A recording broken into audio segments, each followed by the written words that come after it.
സർവത്ര ഗോവിന്ദ നാമസങ്കീർത്തനം ഗോവിന്ദ ഗോവിന്ദ. ഹരേ കൃഷ്ണ. സർവം ശ്രീ രാധാകൃഷ്ണാർപ്പണമസ്തു. എല്ലാവർക്കും ഈ സത്സംഗത്തിലേക്ക് സുസ്വാഗതം. ഹരേ കൃഷ്ണ. ഉത്തമ ഭക്തി രോഹിണി ദേവിദാസി മാതാജി, ഹരേ കൃഷ്ണ. കൃഷ്ണകുമാരി മാതാജി, ഹരേ കൃഷ്ണ. പത്മ മാതാജി, कृष्ण ഒരിക്കൽ प्रभु കൂടെ प्रणाम प्रभु। സത്സംഗത്തിലേക്ക് സ്വാഗതം. हरे कृष्ण प्रभु, हरे कृष्ण। അപ്പൊ നമുക്ക് ഇന്ന് ഞാൻ ഒരു പുതിയ ടോപ്പിക്ക് തുടങ്ങാൻ. നമ്മുടെ ജനസംഖ്യയും കുറവാണല്ലോ. അപ്പൊ നമ്മൾ എന്താണ് ഈ രണ്ടാമത്തെ ചാപ്റ്ററിൽ നമ്മൾ പഠിച്ചെന്നൊരു അവലോകനം നടത്താം. നമുക്കപ്പോ അതിന്റെ ആ ശ്ലോകവും വിവർത്തനവും മാത്രം ഓരോരുത്തരായിട്ട് വായിക്കാം. ഉള്ളവര് അപ്പൊ എനിക്കൊന്ന് കൃഷ്ണകുമാരി മാതാജിക്ക് മാത്രമേ ഉള്ളൂ ഭാഗവതം എന്ന് തോന്നുന്നു, അല്ലേ? അതെ മാതാജി. മാതാജിക്കും ശ്ലോകവും വിവർത്തനവും മാത്രമായിട്ട് വായിക്കാൻ പറ്റുമെന്നുണ്ടെങ്കിൽ കൂടെ കൂടുക, അല്ലെങ്കിൽ ശ്രദ്ധിച്ച് കേട്ടിരിക്കുക.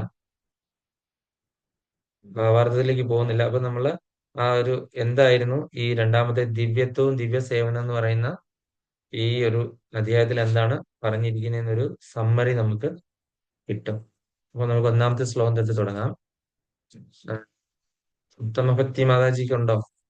ഈ ഭാഗവതം ഉണ്ടോ കയ്യില്? ഭാഗവതന്റെ വീട്ടിലാണ് പ്രഭു, ഞാൻ സ്ഥലത്താ.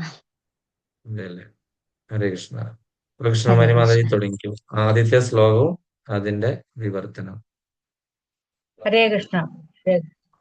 व्यास उवाच इति सम्प्रश्न संहृष्टो विप्राणारवमकर्षण प्रतिपूज्य वजुस्तेषां प्रवक्तं गोचक्रमे വിവർത്തനം. രോമകർഷണസൂതനായ ഉഗ്രശ്രവൻ സൂതഗോസ്വാമി ബ്രാഹ്മണരുടെ ഉത്തമ അന്വേഷണങ്ങളിൽ പൂർണ്ണ തൃപ്തനായിട്ട് അവർക്ക് കൃതജ്ഞത പ്രകടിപ്പിച്ചുകൊണ്ട് ഇപ്രകാരം ഉത്തരമേകാൻ ഉദ്യമിച്ചു. ഹരേ കൃഷ്ണ. അടുത്ത രണ്ടാമത്തെ ശ്ലോകം. സൂത ഉവാചാം യം പ്രവജ്ജന്ത മനുപേത നാമവേത കൃത്യം ദ്വൈപായനോ വിരഹകാതര ആജുഹാവാം പുത്രേരി തന്മയതയാ തരവോഭി തരഭോവി നേതു സ്തം സർവഭൂതഹൃദയം മുനിമാനതോസ്മി. വിവർത്തനം. ശ്രീല സൂതഗോസ്വാമി അരുളി ചെയ്തു, ഏവരുടെയും ഹൃദയത്തിൽ പ്രവേശിക്കാൻ കഴിയുന്ന ആ ശ്രീശ്രേഷ്ഠനെ ഞാൻ സാദരം പ്രണമിക്കുന്നു. ഉന്നത കുലജാതനായവർ അനുഷ്ഠിക്കേണ്ടതായ ഉപനയന കർമ്മങ്ങൾക്കോ അതോ മതാചാരപരമായ ഉദ്ധാരണ ചടങ്ങുകൾക്കോ വിധേയനാകാതെ അദ്ദേഹം ഭവനം ഉപേക്ഷിച്ച് പരിത്യാഗ ജീവിതക്രമം അല്ലെങ്കിൽ സന്യാസാശ്രമം സ്വീകരിക്കാൻ പോയപ്പോൾ അദ്ദേഹത്തിന്റെ പിതാവായ വ്യാസദേവൻ ഇത്ര വിരഹത്താൽ ഭീതി പൂണ്ട് ഇപ്രകാരം വിലപിച്ചു. അല്ലയോ എന്റെ പ്രിയ വത്സ, നിശ്ചയമായും അതേ വികാരത്തിൽ നിമഗ്നരായ വൃക്ഷങ്ങൾ മാത്രം ദുഃഖിതനായ ആ പിതാവിന് മറുപടി എന്നോണം പ്രതിധ്വനിച്ചു. ഹരേ കൃഷ്ണ. അപ്പൊ നമ്മളിവിടെ എന്താണ് കണ്ടതെന്ന് വെച്ച് കഴിഞ്ഞാൽ, നമ്മള് ഇവിടെ സൂത ഗോസ്വാമി മറുപടി പറഞ്ഞു തുടങ്ങിയായിരുന്നു. അവിടെ കൂടി ഋഷിമാര് കുറെ ചോദ്യങ്ങൾ ചോദിച്ചു. അപ്പം സൂത ഗോസ്വാമി മറുപടി പറഞ്ഞു തുടങ്ങി. അപ്പൊ അതില് നമ്മൾ ആ മറുപടി പറഞ്ഞു തുടങ്ങിയിൽ അന്ന് അവിടെ വെച്ചിട്ട് സംഭാഷണം നടത്തിയ കാര്യങ്ങളെ പറ്റി പറയുകയാണ്. അപ്പൊ അതിൽ ഒന്നാമത്തെ ശ്ലോകം പറഞ്ഞത് രോമകർഷ്ണ സുതനായ ഉഗ്രശ്രവൻ അല്ലെങ്കിൽ സൂത ഗോസ്വാമി. അപ്പൊ രോമഹർഷൻ എന്ന് പറയുന്ന ഉഗ്രശ്രവന്റെ പുത്രനാണ് സൂത ഗോസ്വാമി. അപ്പൊ ബ്രാഹ്മണരുടെ ഉത്തമ അന്വേഷണങ്ങളാൽ പൂർണ്ണ സംതൃപ്തനായി. അപ്പം അവര് ചോദിച്ച ചോദ്യം, ആ ചോദ്യം എന്താണ്? ഭഗവാനെ പറ്റിയുള്ള ചോദ്യങ്ങളാണല്ലോ അല്ലെ. കുറെ എത്ര 12-13 ചോദ്യങ്ങളുണ്ടല്ലോ അല്ലെ. അപ്പൊ ആ ചോദ്യങ്ങളും അതിന്റെ ഉത്തരവായിട്ടാണ് ഈ ഭാഗവതം 12 സ്കന്ധങ്ങളും മുഴുവനും നമുക്ക് പറഞ്ഞു തന്നിരിക്കുന്നത് അല്ലെ. അപ്പൊ ആ ചോദ്യങ്ങള് നമുക്കിപ്പം എന്തെങ്കിലും പൊട്ടത്തരങ്ങളായിട്ടുള്ള കാര്യങ്ങൾ ആരെങ്കിലും ചോദിച്ചു കഴിഞ്ഞു കഴിഞ്ഞാൽ നമുക്കത് പറയാൻ തന്നെ മനസ്സിൽ തന്നെ ഒരു വല്ലാത്തൊരു മടിയാണ് അല്ലെ. ഇത് വെറുതെ നമ്മുടെ സമയം പോവുകയുള്ളൂ, അല്ലെങ്കിൽ ഇതിന്റെ ഉത്തരം പറഞ്ഞിട്ടും നമ്മുടെ മനസ്സ് ഡിസ്റ്റർബ് ആകുകയുള്ളൂ. അവർക്കും നമുക്ക് ഒരു പ്രയോജനം ഉണ്ടാകാൻ പോകുന്നില്ല. അതായത് പാത്രം അറിഞ്ഞ് വിളമ്പണം എന്നൊക്കെ നമ്മൾ കേട്ടിട്ടുള്ള പഴഞ്ചൊല്ലിലെ ആ ഒരു ആത്മാർത്ഥത പോലെ തന്നെ നമ്മളിത് ചോദിക്കുന്ന ആൾക്ക് ഒരു യോഗ്യത വേണം, പറയുന്ന ആൾക്കും യോഗ്യത വേണം. രണ്ടുപേരും കൂടെ ഉള്ള ഒരു സിങ്കർണൈസേഷൻ ആണ് ഈ ചോദ്യോത്തര പരിപാടി എന്ന് പറഞ്ഞു കഴിഞ്ഞാൽ അല്ലെ. ക്വാളിഫൈഡ് ആണ്. നമ്മൾ ഈ മഹാഭാരതം എഴുതിയത് എങ്ങനെയായിരുന്നു? ആരാണ് പറഞ്ഞു കൊടുത്തോണ്ടിരുന്നത്, ആരാണ് എഴുതിയത്? ഹരേ കൃഷ്ണ. ആർക്കാണ് പറയാൻ പറ്റുന്നത്? പത്മ മാതാജിക്ക് അറിയാമോ? വ്യാ- പ്രഭു വ്യാസദേവൻ എഴുതി വ്യാസദേവൻ അല്ല ഗണേശൻ എഴുതിയത്. വ്യാസദേവൻ അല്ല അല്ലേ എഴുതിയത് മാതാജി. വ്യാസദേവൻ അല്ലേ പറഞ്ഞു, പറഞ്ഞു ഗണപതിയാണ് ഗണേശൻ എഴുതിയത്. ഗണപതി ഗണേശനാണ് എഴുതി. എഴുതിയത്. അപ്പൊ അതിലൊരു കണ്ടീഷൻ അവിടെ വെച്ചിരുന്നു. എന്താണ്? ഞാനിത് പറയുമ്പോൾ എന്താണ് അത് മനസ്സിലാക്കി മാത്രം എഴുതുക. ഈ കണ്ടീഷനിൽ വെച്ചിട്ടാണ് പോയത്, അല്ലേ? അപ്പം ഗണപതി പറഞ്ഞ എന്താണ്? ഒരു വിഘ്നങ്ങളൊന്നും ഉണ്ടാകാതെ കണ്ടിന്യൂസ് ആയിട്ട് പറഞ്ഞാൽ ഞാൻ എഴുതാം. അപ്പൊ തിരിച്ച് വ്യാസദേവൻ കൊടുത്ത ഡിമാൻഡ് എന്താണ്? ഞാനിത് പറയുന്ന അർത്ഥം മനസ്സിലാക്കി മാത്രം ഗ്രഹിച്ചെഴുതുക എന്നാണ് പറഞ്ഞത്, അല്ലേ? അപ്പൊ അത് ഗണപതി എഴുതിയതാണ്. അപ്പൊ അതുകൊണ്ട് അർത്ഥം പൂർണ്ണമായിട്ട് ഗ്രഹിച്ചിട്ടാണ് എഴുതിയത്. ഒരു തടസ്സവും ഇല്ലാതെ കണ്ടിന്യൂസ് ആയിട്ട് എഴുതിയ കാര്യങ്ങളാണ് മഹാഭാരതം. ആ മഹാഭാരതത്തിലെ ഒരു ചെറിയ പോർഷനാണ് നമ്മൾ പറഞ്ഞ 700 ശ്ലോകങ്ങൾ മാത്രമാണ് എടുത്ത് നമ്മൾ ശ്രീമദ് ഭഗവത്ഗീതയായിട്ട് നമ്മൾ പഠിച്ചത്. ഇവിടെ അതുപോലെ തന്നെ ഈ ഭാഗവതം എന്ന് പറയുന്നത് എന്താണ്? ഇത് പറഞ്ഞ ചോദ്യോത്തരങ്ങളായിട്ടാണ്. അപ്പൊ എവിടെ നടന്ന് ഇത് ഒറിജിനലി എവിടെയാ നടന്നത് ഈ കഥ? ഈ കഥ നടന്നത് ഗംഗാതീരത്താണ്, അല്ലെ? നമ്മളെല്ലാം മറന്നുപോയി. ഞാൻ പ്രശ്നോത്തരി ഇന്നിടാൻ എനിക്ക് സമയം കിട്ടാഞ്ഞിട്ടാണ്. അത് ഇട്ടുവേണേ എല്ലാരും ഒന്ന് ഓർക്കും അറ്റ്ലീസ്റ്റ്. എനിക്ക് എഴുതാനുള്ള ഗംഗാതീരത്ത് ഗോസ്വാമിയോട് സുഖദേവ ഗംഗാതീരത്ത് ഗോസ്വാമിയോട് അവിടെ ഇരുന്ന് ശ്രോതാവ് ആരായിരുന്നു? ആരാണ് പറഞ്ഞത്? ഇതാണ് എന്റെ ചോദ്യം. ആരാണ് ഇത് കേട്ടത്? ആരാണ് ഇത് പറഞ്ഞത്? ഈ ഭാഗവതം ശിവദാഗോസ്വാമി. സുഖദേവ് സുഖദേവ് ഗോസ്വാമി. ഗോസ്വാമി സുഖദേവ് ഗോസ്വാമി പറഞ്ഞു കൊടുത്തു. കേട്ടതാരാണ്? പരീക്ഷിത്താണ്. പരീക്ഷിത് അപേക്ഷിച്ച് മഹാരാജാവിന് മഹാരാജ അന്ന് ഗംഗാതീരത്ത് വെച്ച് ഇത് പറഞ്ഞു കൊടുത്തപ്പോൾ അവിടെ ഇരുന്ന് കേട്ട വ്യക്തി ആരായിരുന്നു? സൂത ഗോസ്വാമി അല്ലെങ്കിൽ സൂത ബ്രഹ്മർഷി എന്ന് പറയുന്ന ആ ബ്രഹ്മർഷി അവിടെ ഇരുന്ന് കേട്ടു. അത് വെറുതെ കേട്ടതല്ലേ, അദ്ദേഹത്തിന് അത് മുഴുവൻ മനഃപ്പാടമാക്കി. അപ്പൊ എന്തൊരു ശ്രവണമായിരുന്നു എന്ന് ആലോചിച്ച് നോക്കി.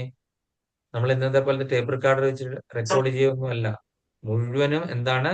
ഇവിടെ അത് ടേപ്പ് റെക്കോർഡ് വെച്ചിട്ട് ഇവിടെ അതങ്ങ് പതിഞ്ഞിരിക്കുകയാണ്, അല്ലെ? അങ്ങനെ ആ കേട്ട വ്യക്തി ഇവിടെ വന്ന് അത് ഈ നൈമിഷാരണ്യത്തിൽ വെച്ചിട്ട് അത് പറഞ്ഞു കൊടുത്തു. ഋഷിമാരുടെ ഒരു ആയിരക്കണക്കിന് ഋഷിമാരെന്നാണ് പറഞ്ഞിരിക്കുന്നത്. അതായത് 10,000-ലൊക്കെ കൂടി ആയിരക്കണക്കിന് എന്ന് പറഞ്ഞ് പുരാണത്തിൽ എന്തെങ്കിലും പറഞ്ഞിരിക്കുകയാണെങ്കിൽ അത് എണ്ണമില്ല, അസംഖ്യമാണെന്നാണ് നമ്മൾ ഉദ്ദേശിക്കുന്നത്. ഇത്രയും പ്രഭു ഋഷിമാർ 84,000 ഋഷിമാരെന്നല്ലേ പ്രഭു പറഞ്ഞത്? 84,000 ഋഷിമാര് അങ്ങനെ കണ്ടല്ലേ പറഞ്ഞേക്കുന്നത്? എനിക്ക് ആ കണക്കറിയത്തില്ല. ആയിരക്കണക്കിന് എന്നാണ്. എന്തായാലും 1000 അല്ല, ഒരുപാട് 10,000-ൽ കൂടുതൽ ഉണ്ടായിരുന്നു എന്നുള്ളതാണ് ഞാൻ കേട്ടിട്ടുള്ള എന്റെ ഓർമ്മ വെച്ചിട്ട്.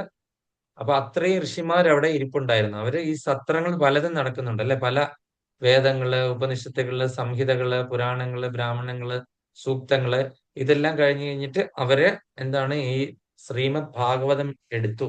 അപ്പൊ ഈ ശ്രീമദ് ഭാഗവതം ഓതറൈസ്ഡ് ആയിട്ട് പറയാനായിട്ട് ആർക്കേ പറ്റുള്ളൂ. കാര്യം അത് കേട്ട ഒരു വ്യക്തിക്കേ പറ്റുള്ളൂ. അങ്ങനെ സൂതഗോസ്വാമി അവിടെ വന്നപ്പോഴത്തേന് എന്താണ് ഈ ഭാഗവതം പറയാൻ വേണ്ടിയിട്ട് അദ്ദേഹത്തിന്റെ അച്ഛനായ രോമഹർഷൻ അവിടെ വ്യാസാസനത്തിൽ ഇരിക്കുകയായിരുന്നു. അപ്പൊ ആ സമയത്ത് ആരായിരുന്നു അവിടെ വന്നത്?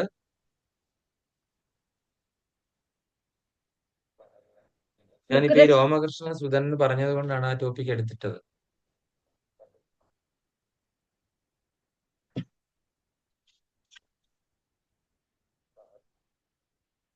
അവിടെ ആര് വന്നു? ബലരാമൻ. ആരാണ് ബലരാമൻ? ആദി ഗുരുവാണ്. അതുപോലെ തന്നെ ഭഗവാന്റെ ജ്യേഷ്ഠനുമാണ്. ഭഗവാന്റെ ആദ്യത്തെ എക്സ്പാൻഷനുമാണ്, അല്ലെ? ഭഗവാന്റെ സ്വാംശ അവതാരമാണ് ആദ്യത്തെ. അതായത് സ്വയം ഭഗവാൻ തന്നെ പ്രകടമായ ആളാണ് ആരാണ്? ബലരാമൻ. അപ്പൊ ആ ബലരാമൻ വന്നു കഴിഞ്ഞ് സാധാരണഗതിയിൽ ഒരു ചൊല്ലുണ്ട്. നമ്മള് ഭക്ഷണം കഴിച്ചുകൊണ്ടിരിക്കുകയാണെങ്കിൽ ആരും വന്നാൽ എണീക്കണ്ട. ആര് വന്നാലും എത്ര ശ്രേഷ്ഠരായ വ്യക്തികൾ വന്നാലും എണീക്കണ്ട എന്നുള്ളത്. അവർക്കാണ് പ്രയോറിറ്റി. അതുപോലെ തന്നെ നമ്മള് അങ്ങനത്തെ നാട്ടിൻപുറത്ത് പറയുന്ന ഒരുപാട് ഇങ്ങനെ നാട്ടുനടപ്പായിട്ടുള്ള കാര്യങ്ങളൊക്കെ ഉണ്ട്. ഇങ്ങനെ ബഹുമാനിക്കേണ്ട സന്ദർഭങ്ങൾ ഏതാണ് അല്ലാത്തതെന്നൊക്കെ പറഞ്ഞ് ചിലപ്പോൾ ചാണക്യനൊക്കെ അങ്ങനത്തെ സംഹിതകൾ പലതും ഉണ്ടാക്കിയിട്ടുണ്ട്. ഭക്ഷണം കഴിച്ചുകൊണ്ട് വന്ന് എണീക്കണ്ട. അതുപോലെ വ്യാസാസനത്തിൽ ഇരിക്കുകയാണെങ്കിൽ നമ്മളായിരിക്കും അത് വ്യാസന്റെ പ്രതിനിധിയല്ലേ. അപ്പൊ എത്ര വലിയ ആള് വന്നു കഴിഞ്ഞാൽ വേണമെങ്കിൽ എണീക്കണ്ട, നമുക്ക് വേണമെങ്കിൽ ഒന്ന് പ്രണാമം ചെയ്യാം.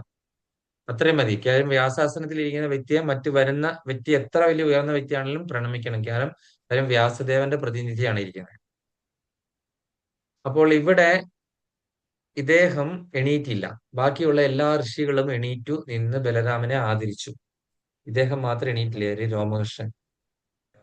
അപ്പം ബലരാമന് മനസ്സിലായി ഇദ്ദേഹത്തിന്റെ അഹന്ത കൊണ്ടാണ് എനിക്ക് ഈ ഒരു പദവി കിട്ടി, ഞാൻ വ്യാസാസനത്തിൽ ഇരിക്കുന്ന വ്യക്തിയാണെന്നുള്ള ഒരു അഹന്ത അദ്ദേഹത്തിനുണ്ടെന്ന് മനസ്സിലാക്കിയിട്ട് ബലരാമൻ ആ അഹന്ത കളയാൻ വേണ്ടിയിട്ട് എനിക്ക് തോന്നുന്ന ഒരു ദർഭയാണെന്ന് തോന്നുന്നു എടുത്ത് അവിടെ ഇരുന്ന ഒരു ദർഭ എടുത്തിട്ട് ഒരൊറ്റ ഏറ് എറിഞ്ഞു. ഇദ്ദേഹത്തിന് കൊണ്ടു. അദ്ദേഹം ആ ക്ഷണം തന്നെ മരിച്ചു വീണു. അപ്പൊ നോക്കിയ അവസ്ഥ നോക്കിക്കോണം, ഇത് പറഞ്ഞ ആളുടെ അവസ്ഥ. അതാണ് ഭാഗവതം. നമ്മളിതിപ്പം ഈ ക്ലാസ്സിൽ കയറി ഇരുന്നപ്പോ നമ്മളുടെ അവസ്ഥ നമ്മൾ കണ്ടല്ലോ അല്ലെ, ശോഷിച്ച് ശുഷ്കിച്ചിരിക്കുന്ന അവസ്ഥ എന്ന് പറഞ്ഞ പോലെ സ്വന്തം പിതാവാണ് അവിടെ മരിച്ചു കിടക്കുന്നത് അല്ലെ. സ്വന്തം പിതാവ് മരിച്ചു കിടക്കുന്ന സമചിത്തതയോട് ഇരുന്നപ്പോ ബലരാമൻ തന്നെ അടുത്ത ഇൻസ്ട്രക്ഷൻ കൊടുക്കുവാണ്, ഇത് പറയാനായിട്ട് എന്താണ്, നീയാണ് ഏറ്റവും യോഗ്യനായിട്ടുള്ള വ്യക്തി. സ്വന്തം പിതാവിനെ കൊന്ന വ്യക്തി ആരോട് പറയുവാണ്? മകനോട് പറയുവാണ്, ഈ വ്യാസാസനത്തിൽ ഇരിക്കാനായിട്ടുള്ള യോഗ്യത നിനക്ക് മാത്രമാണ്, അതുകൊണ്ട് നീ അവിടെ ഇരിക്കണമെന്ന് ഇൻസ്ട്രക്ഷൻ കൊടുക്കുവാണ്. ആരാണ്? സാക്ഷാൽ ഭഗവാൻ, അതായത് ആദി ഗുരുവായിട്ടുള്ള എല്ലാവരുടെയും സമസ്ത ചരാചരങ്ങളുടെയും ഗുരുവായിട്ടുള്ള ബലരാമൻ പറയുകയാണ്. അപ്പൊ അങ്ങനെ ആ ഒരു അവസരത്തിൽ ഇത്രയും ദുഃഖകരമായിട്ടുള്ള ഒരു അവസ്ഥയിലാണ് അദ്ദേഹം ഈ ഒരു പോസ്റ്റ് ഏറ്റെടുക്കുന്നത്. അത് കഴിഞ്ഞിട്ട് ഋഷിമാര് ചോദ്യങ്ങളൊക്കെ കേട്ട് കഴിഞ്ഞപ്പോൾ മനസ്സിലായി നല്ല ശിഷ്യന്മാരാണ്, അവർക്കൊക്കെ എന്താണ് ശ്രവണം, ഇത് കേൾക്കാനായിട്ട് നല്ല താല്പര്യമുള്ളവരാണെന്ന് മനസ്സിലായി. ഇപ്പം നമ്മൾ ക്ലാസ് എടുക്കുമ്പോൾ എങ്ങനെ നിങ്ങളെല്ലാരും എന്താണ് ഈ എന്താണ് ബ്ലായ്ക്ക് മുഖവിടെ ഇട്ടുകൊണ്ടാണ് അവിടെ ഇരിക്കുന്നത്. ഞാൻ എന്റെ ഭഗവാനെ നോക്കിയിട്ടാണ്, എന്റെ ബാക്ക്ഗ്രൗണ്ടിൽ ഭഗവാനെ നോക്കിയാണ് ഞാൻ ക്ലാസ് എടുക്കുന്നത്. കാര്യം നിങ്ങൾ ആരും കാണുന്നു, നിങ്ങൾ ശ്രദ്ധിക്കുന്നുണ്ടോ? കിടന്നുറങ്ങുവാണോ? അതുപോലെ തന്നെ വീട്ടിൽ പച്ചക്കറി അരിയുവാണോ? അതുപോലെ വേറെ ജോലി ചെയ്യുവാണോ? അത് ശ്രദ്ധിക്കുന്നു എനിക്കറിയില്ല. കാര്യം അതുകൊണ്ട് ഞാനിപ്പം എന്താണ് ചെയ്യുന്നത്, ഞാനിപ്പോ പണ്ടൊക്കെ ഞാൻ എല്ലാവരോടും, ചിലപ്പം പല സാഹചര്യങ്ങൾ കൊണ്ടായിരിക്കാം ആരും വീഡിയോ ഓൺ ആക്കാത്തത്. എന്തായാലും ശരി, ഞാനിപ്പം നിർബന്ധിക്കാറുമില്ല. അപ്പം ഞാനിപ്പോ എന്താ ചെയ്യുന്നത്, ആരും കേട്ടില്ല, എന്താ ഭഗവാൻ കേൾക്കുന്നുണ്ടല്ലോ, അപ്പൊ എന്റെ ബാക്ക്ഗ്രൗണ്ടിൽ ഇരിക്കുന്ന ഭഗവാനെ നോക്കിയപ്പോ, അല്ലെങ്കിൽ നമുക്ക് എന്താ പറയാണ്ട രീതിയില്ല. അപ്പൊ ഈ ചോദ്യം ചോദിച്ച വ്യക്തികള് അത്ര ക്വാളിഫൈഡ് ആയിട്ടാണ്, ആ പറയാനിരിക്കുന്ന ആള് അത്രയ്ക്ക് പ്ലസന്റ് ആയി. അപ്പൊ അത്രയും സന്തോഷത്തോടു കൂടി ആണ് ഇദ്ദേഹം ഇതിന് മറുപടി പറഞ്ഞു തുടങ്ങിയത് അല്ലെ. അപ്പം എത്ര ഇൻട്രസ്റ്റ് ഉള്ള ആൾക്കാര് സ്റ്റുഡന്റ് ആണ് അവിടെ ഇരിക്കുന്നതെന്ന് മനസ്സിലാക്കി ഇത് പറയുന്ന ഗുരുവിന് അല്ലെങ്കിൽ അധ്യാപകന് അത്രത്തോളം താല്പര്യം ഉണ്ടാക്കി അദ്ദേഹം ഹൃദയം തുറന്ന് സന്തോഷിച്ചിട്ടാണ് കാര്യങ്ങളൊക്കെ പറയുന്നത് അല്ലെ. അപ്പൊ അടുത്തത് ഇവിടെ പറഞ്ഞിരിക്കുന്നത്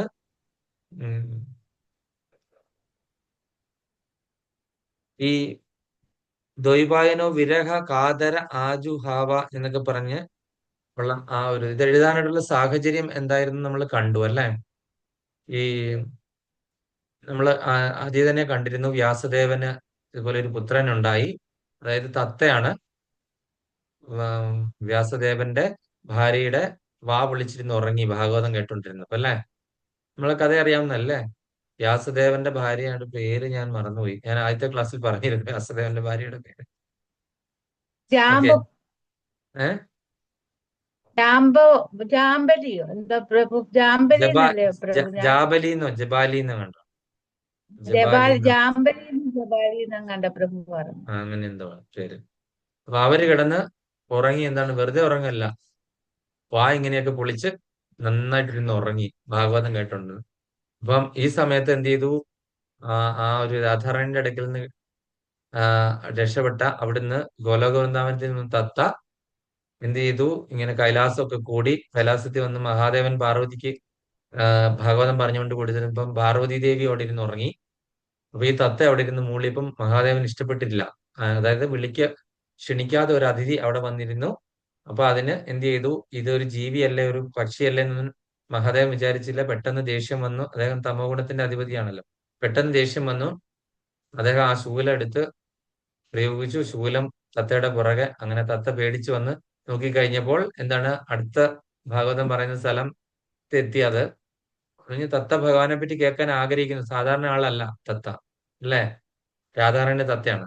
അപ്പം രാധാറാണി തത്തയ്ക്ക് ഏറ്റവും കൂടുതൽ എന്താണ് ഇഷ്ടം ഭഗവാനെ പറ്റി പറയുന്നത് കേൾക്കാനാണ്. അങ്ങനെ വേറൊരു സ്ഥലത്ത് എത്തിയപ്പോഴത്തേന് അവിടെ എന്ത് ചെയ്തു, ഇത് കേട്ടോണ്ടിരിക്കുന്ന ആള് ഉറങ്ങി വായും പൊളിച്ചിരിക്കുന്നു. അപ്പൊ ആ വായിക്കകത്ത് ചെന്ന് കയറി. അങ്ങനെ ആണ് അവര് ഗർഭവതിയാകുന്നത്. അങ്ങനെ തത്തയിൽ നിന്നാണ് ആരുണ്ടായത്, ഈ പറയുന്ന ശുഖബ്രഹ്മർഷി സുഖദേവ ഉണ്ടായത്. സുഖദേവ് ഗോസ്വാമി നമ്മൾ പറയുന്നത്. ഗോസ്വാമി എന്ന് പറഞ്ഞ ആളെന്താണ്, ഇന്ദ്രിയങ്ങളെ മുഴുവനും നിഗ്രഹിച്ച ആൾക്കാരാണ് ഗോസ്വാമി എന്ന് പറയുന്നത്. സർവ്വ ഇന്ദ്രിയങ്ങളെ നിഗ്രഹിച്ചു. അങ്ങനെ അദ്ദേഹം എന്ത് ചെയ്തു, 16 വർഷക്കാലത്തോളം ആ ഗർഭത്തിൽ തന്നെ ഇരുന്നു. പുറത്തിറങ്ങി കഴിഞ്ഞാൽ എന്താണ്, മായ പിടിക്കും. പിന്നെ അങ്ങനെ എന്താണ്, ഒരു ജീവാത്മാവിനും ഇങ്ങനെ പുറത്തിറങ്ങാതെ ഇരിക്കാനുള്ള അവകാശം ഇല്ലാന്ന് പറഞ്ഞ ബ്രഹ്മദേവന്റെ ഒക്കെ ഇൻസ്ട്രക്ഷനും എല്ലാം പ്രകാരമാണ് അദ്ദേഹം പുറത്തേക്ക് വന്നത്. ഉണ്ടായി വന്നപ്പോ തന്നെ 16 വയസ്സുള്ള ഒരു കുട്ടിയായിട്ടാണ് വലുതായി വന്നു. എന്നിട്ട് എന്ത് ചെയ്തു, അദ്ദേഹം പിറന്ന പിടി വസ്ത്രം പോലും ധരിക്കാതെ ഇദ്ദേഹം അങ്ങ് നടന്നു പോവാണ്. അപ്പൊ പുത്ര പുത്ര പുത്ര എന്ന് പറഞ്ഞ്, അതാണ് പറയുന്നത് ദ്വൈപായനം. ദ്വൈപായനം എന്ന് പറഞ്ഞാൽ വ്യാസദേവൻ. വിരഹം എന്ന് പറഞ്ഞാൽ അദ്ദേഹം പറഞ്ഞത് ആരെ കേട്ടു, അവിടെയുള്ള വൃക്ഷങ്ങൾ മാത്രമേ കേട്ടുള്ളൂ എന്നാണ് ഇവിടെ പറയുന്നത്, അല്ലെ? വേറെ ആരും കേട്ടില്ല. പുത്രൻ തിരിഞ്ഞു പോലും നോക്കിയില്ല. പുത്രൻ അങ്ങ് നടന്ന് മുന്നോട്ട് പോയി. പക്ഷെ അവിടെ ക്ഷേത്രത്തിൽ കുളത്തിൽ കുളിച്ചുകൊണ്ടിരുന്ന സ്ത്രീകളൊക്കെ ഇദ്ദേഹം 16 വയസ്സുള്ള ഒരു കുട്ടി വിവസ്ത്രനായിട്ട് പോയിട്ട് അവർക്ക് യാതൊന്നും തോന്നിയില്ല. പക്ഷെ വ്യാസദേവൻ അതിന് പുറകെ എത്തിക്കഴിഞ്ഞപ്പോൾ എന്താണ്, അവർ പെട്ടെന്ന് എടുത്ത് മാറി മറക്കി അങ്ങനെ ഇതൊക്കെ ചെയ്തു. കാര്യം എന്താണ്, ആദ്യം പോയ ആൾ എന്താണ്, സർവസംഘ പരിത്യാഗിയായിട്ടുള്ള വ്യക്തിയാണ്, അല്ലെ? അതായത് ബ്രഹ്മവാദിയായിരുന്നു, ബ്രഹ്മവാദി. അദ്ദേഹം ഇങ്ങനെ പോയി വീണ്ടും പോയപ്പോഴത്തേന് എന്ത് ചെയ്തു, കുറെ കുട്ടികൾ ഇരുന്ന് ഇത് പഠിക്കുന്നു. എന്താ പറയുന്നത്, ഭാഗവത് ഇരുന്ന് പഠിച്ചുകൊണ്ടിരിക്കുകയാണ്, അല്ലെ? ആ കുട്ടികളിൽ ഒരു ശ്ലോകം പാടി. ആ ശ്ലോകം ഏതായാലും 2 ശ്ലോകങ്ങളാണ് ഇദ്ദേഹത്തിന് സ്ട്രൈക്ക് ചെയ്തത്. അതിലെ ഒരു ശ്ലോകം എനിക്ക് ഓർമ്മയുണ്ട്, മറ്റേ ശ്ലോകം ഞാൻ വിട്ടുപോയി. രോഹിണി മാതാജി കഴിഞ്ഞ ഒരു ഭാഗവതം ക്ലാസ്സിൽ കണ്ട് പറഞ്ഞതാണ് ആ ശ്ലോകം. ഏതാണ്, ബർഹാവിയിടം നടവര കർണയോ കർണികാരം എന്ന് പറയുന്ന ആ ശ്ലോകം കേട്ട് കഴിഞ്ഞപ്പോൾ, ഭഗവാനെ പറ്റിയുള്ള വർണ്ണന കേട്ടപ്പോൾ ഇദ്ദേഹം അവിടെ സ്റ്റക്കായിട്ട് നിന്നു. ഇങ്ങനെ പോകുന്ന വഴിക്ക് പോസായിട്ട് അങ്ങ് നിന്നു. അത് കഴിഞ്ഞ് തിരിച്ച് അദ്ദേഹം ആ കുട്ടികളോട് തിരിഞ്ഞ് ചോദിച്ചു, നിങ്ങളെ ആരാണ് ഇത് പഠിപ്പിച്ചത് എന്ന് പറഞ്ഞപ്പോൾ, അത് എന്താണ്, വ്യാസദേവനാണ് പഠിപ്പിച്ചതെന്ന് പറഞ്ഞു. അത് എന്റെ പിതാവല്ലേ എന്ന് ഓർത്ത് കഴിഞ്ഞു. പിന്നെ ഞാൻ എന്തിനാണ് ഇനി മുന്നോട്ട് പോകുന്നത്, അല്ലെ? എന്റെ പിതാവിന്റെ അടുക്കൽ നിന്ന് തന്നെ ഇത് കേട്ടാ പോരെ എന്ന് പറഞ്ഞ് അദ്ദേഹം തിരിഞ്ഞു നിന്നപ്പോ വ്യാസദേവനുണ്ട് കുറെ. അങ്ങനെ കുട്ടിക്കൊണ്ട് പോയിട്ടാണ് ഈ ഭാഗവതം പറഞ്ഞു കൊടുത്തത്. ഇപ്പം അങ്ങനെ രണ്ടാമത്തെ അപ്പൊ അദ്ദേഹത്തിന് ഭാഗവതം കേൾക്കാനായിട്ട് ഇൻട്രസ്റ്റ് ആയ, ഓൾറെഡി ഇദ്ദേഹം ഭാഗവതം കേട്ടിരിക്കുന്നു, അല്ലെ? അവിടെ ഗോലോക വൃന്ദാവനത്തിൽ ഭാഗവതം കേൾക്കാനായിട്ട് എന്തെങ്കിലും വിഷമമുണ്ടോ? ഒരു വിഷമവും ഇല്ല. അപ്പം ഇദ്ദേഹം തത്തയായിരുന്ന സമയത്ത് രാധാറാണിയുടെ, വൃന്ദാദേവിയുടെ സേവകരാണ് ഈ ശുഗവും ശാരികയൊക്കെ. ശുഗ എന്ന് പറയുന്ന തത്തേ, ശാരിക പെണ്ണ്, ശുഗ എന്ന് പറയുന്ന ആൺതത്തയാണ്. നമ്മൾ കേട്ടിട്ടില്ലേ തുഞ്ചത്ത് എന്റെ ഇതിലെ, ശാരിക പൈതലേ ചാരുശീലേ വരികാരോമലേ കഥാശേഷവും ചൊല്ലു നീ എന്ന് പറഞ്ഞിട്ട് നമ്മള് രാമായണ കർക്കിടക മാസത്തിൽ വായിക്കുമ്പോൾ ശാരിക പൈതലേ എന്നാണ് പറഞ്ഞിരിക്കുന്നത്, അല്ലെ? അപ്പൊ തത്തയെ കൊണ്ടാണ് അദ്ദേഹം പാടിച്ചത്. അപ്പം തത്തയുടെ ഒരു പ്രത്യേകത എന്താണ്, നമ്മള് തത്തമ്മയെ പൂച്ച പൂച്ച എന്ന് പറഞ്ഞാൽ അത് അതുപോലെ തന്നെ പറയും, അല്ലെ? അതാണല്ലോ തത്തയുടെ പ്രത്യേകത. നമ്മൾ എന്ത് പറഞ്ഞു കൊടുത്താലും അത് അതേപടി പറയും.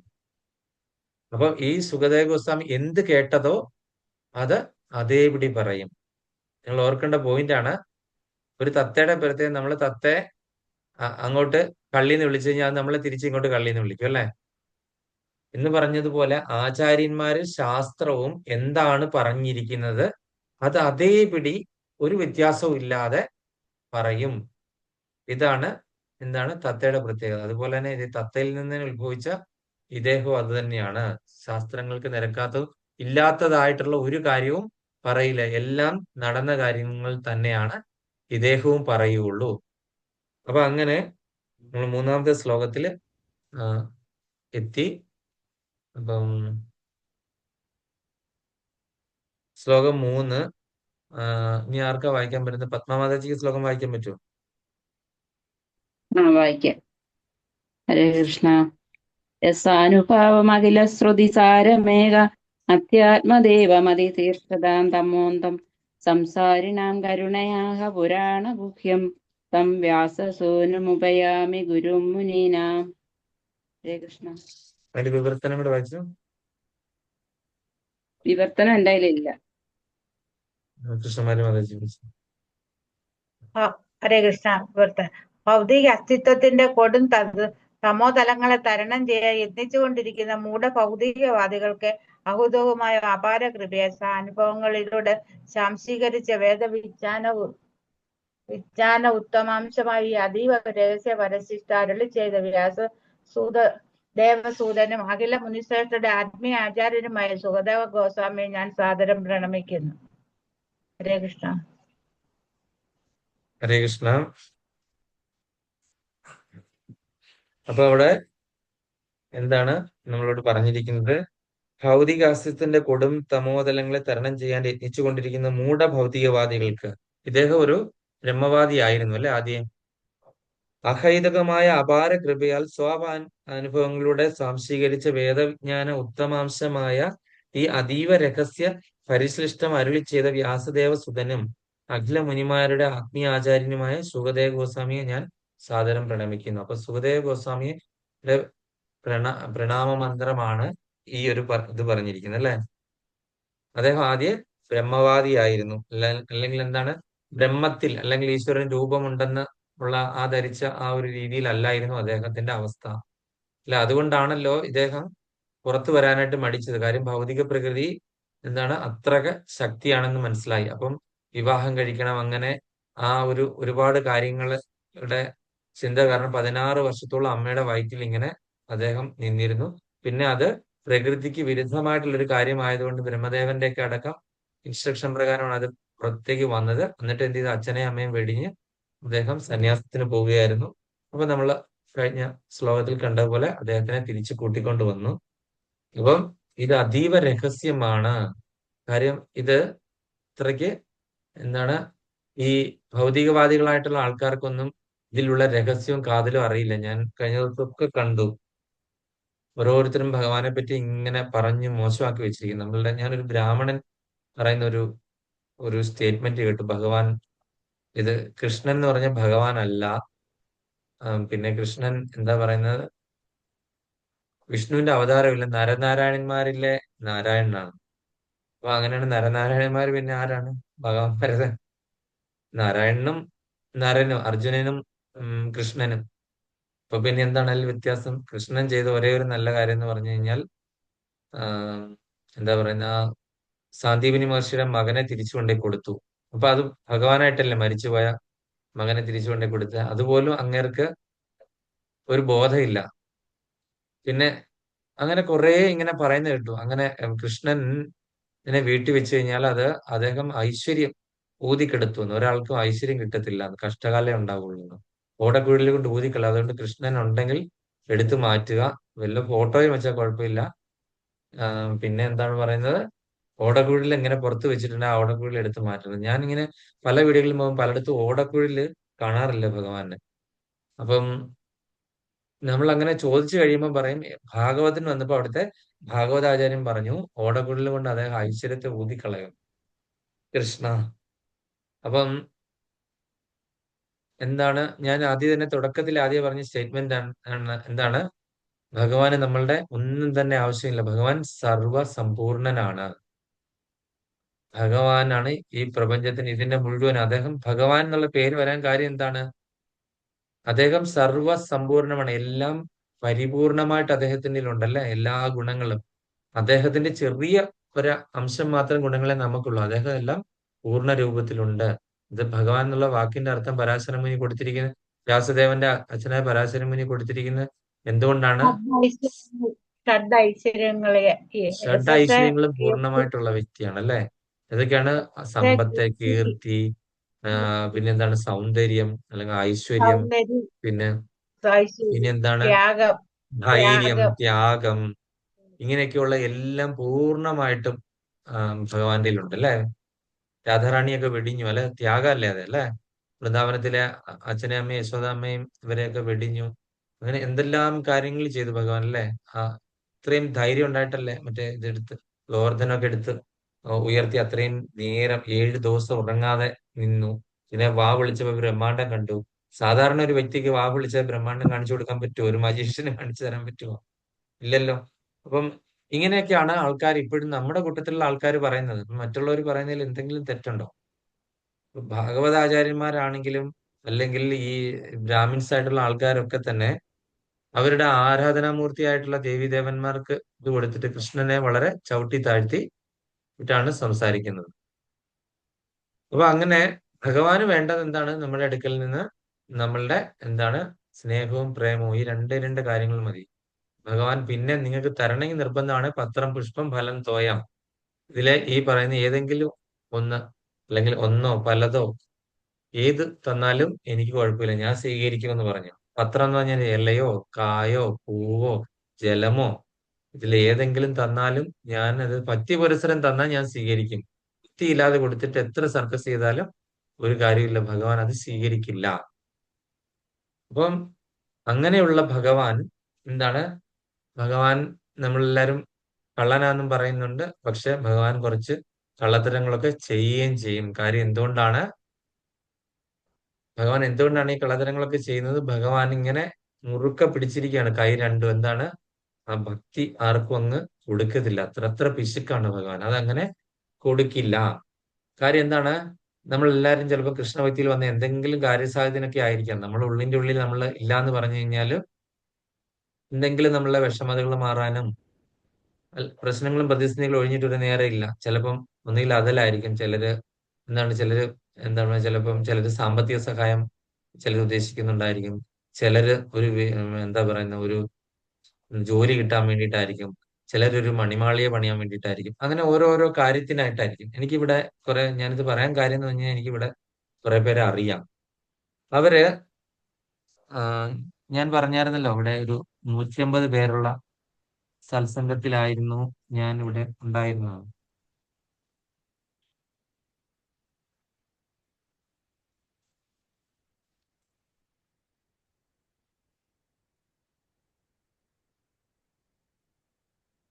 ആ അപ്പൊ അവിടെ എന്താണ് സംഭവിച്ചതെന്ന് വെച്ച് കഴിഞ്ഞാൽ, അവിടെ വന്ന ആൾക്കാർക്കൊക്കെ പലർക്കും അവരുടെ ഉദ്ദേശിച്ച കാര്യം സാധിച്ചു. ചിലര് ഒരു 1.5 കോടിയുടെ വീട് വെച്ചു. സ്ഥലം പോലും ഇല്ലായിരുന്ന ആൾക്കാരായിരുന്നു. ഒരു സ്ഥലം മേടിച്ചു 1.5 കോടി രൂപയുടെ ഒരു വീട് വെച്ചു. അത് പിന്നെ അവർക്ക് ഭഗവാനെ വേണ്ട, അവർ സത്സംഗത്തിൽ നിന്ന് മാറി. അപ്പൊ ഇങ്ങനെ കാര്യസാധ്യനായിട്ട് വന്നു കഴിഞ്ഞാൽ, കാര്യസാധ്യം കഴിഞ്ഞെങ്കിൽ ഭഗവാനെ പിന്നെ കറിവേപ്പില പോലെ അവർ പുറത്ത് എറിഞ്ഞു കളഞ്ഞു അവരുടെ ജീവിതത്തിൽ നിന്ന് തന്നെ. പിന്നെ ഭഗവാൻ ഇല്ല. പിന്നെ അടുത്തത് എന്താണ്? ചിലരുടെ കാര്യസാധ്യങ്ങൾ നടക്കാതെ വരുമ്പോഴും ആ സമയത്തും ഭഗവാനെ വെറുക്കുന്നു. അപ്പം ഭഗവാൻ അറിയാം ആൾക്കാരൊക്കെ ഇങ്ങനെയുള്ളവരാണ് എന്നറിയാം. അതുകൊണ്ട് ഭഗവാൻ എന്ത് ചെയ്യുന്നു? ഭഗവാന്റെ എക്സ്റ്റേണൽ പൊട്ടൻസിയായ മായയെ കൊണ്ട് നമ്മളെ ഇങ്ങനെ പരീക്ഷണങ്ങൾ തരുന്നു. ആ പരീക്ഷണങ്ങളിൽ കൂടെ നമ്മളുടെ യഥാർത്ഥ സ്വരൂപം പുറത്തു കാണിക്കും.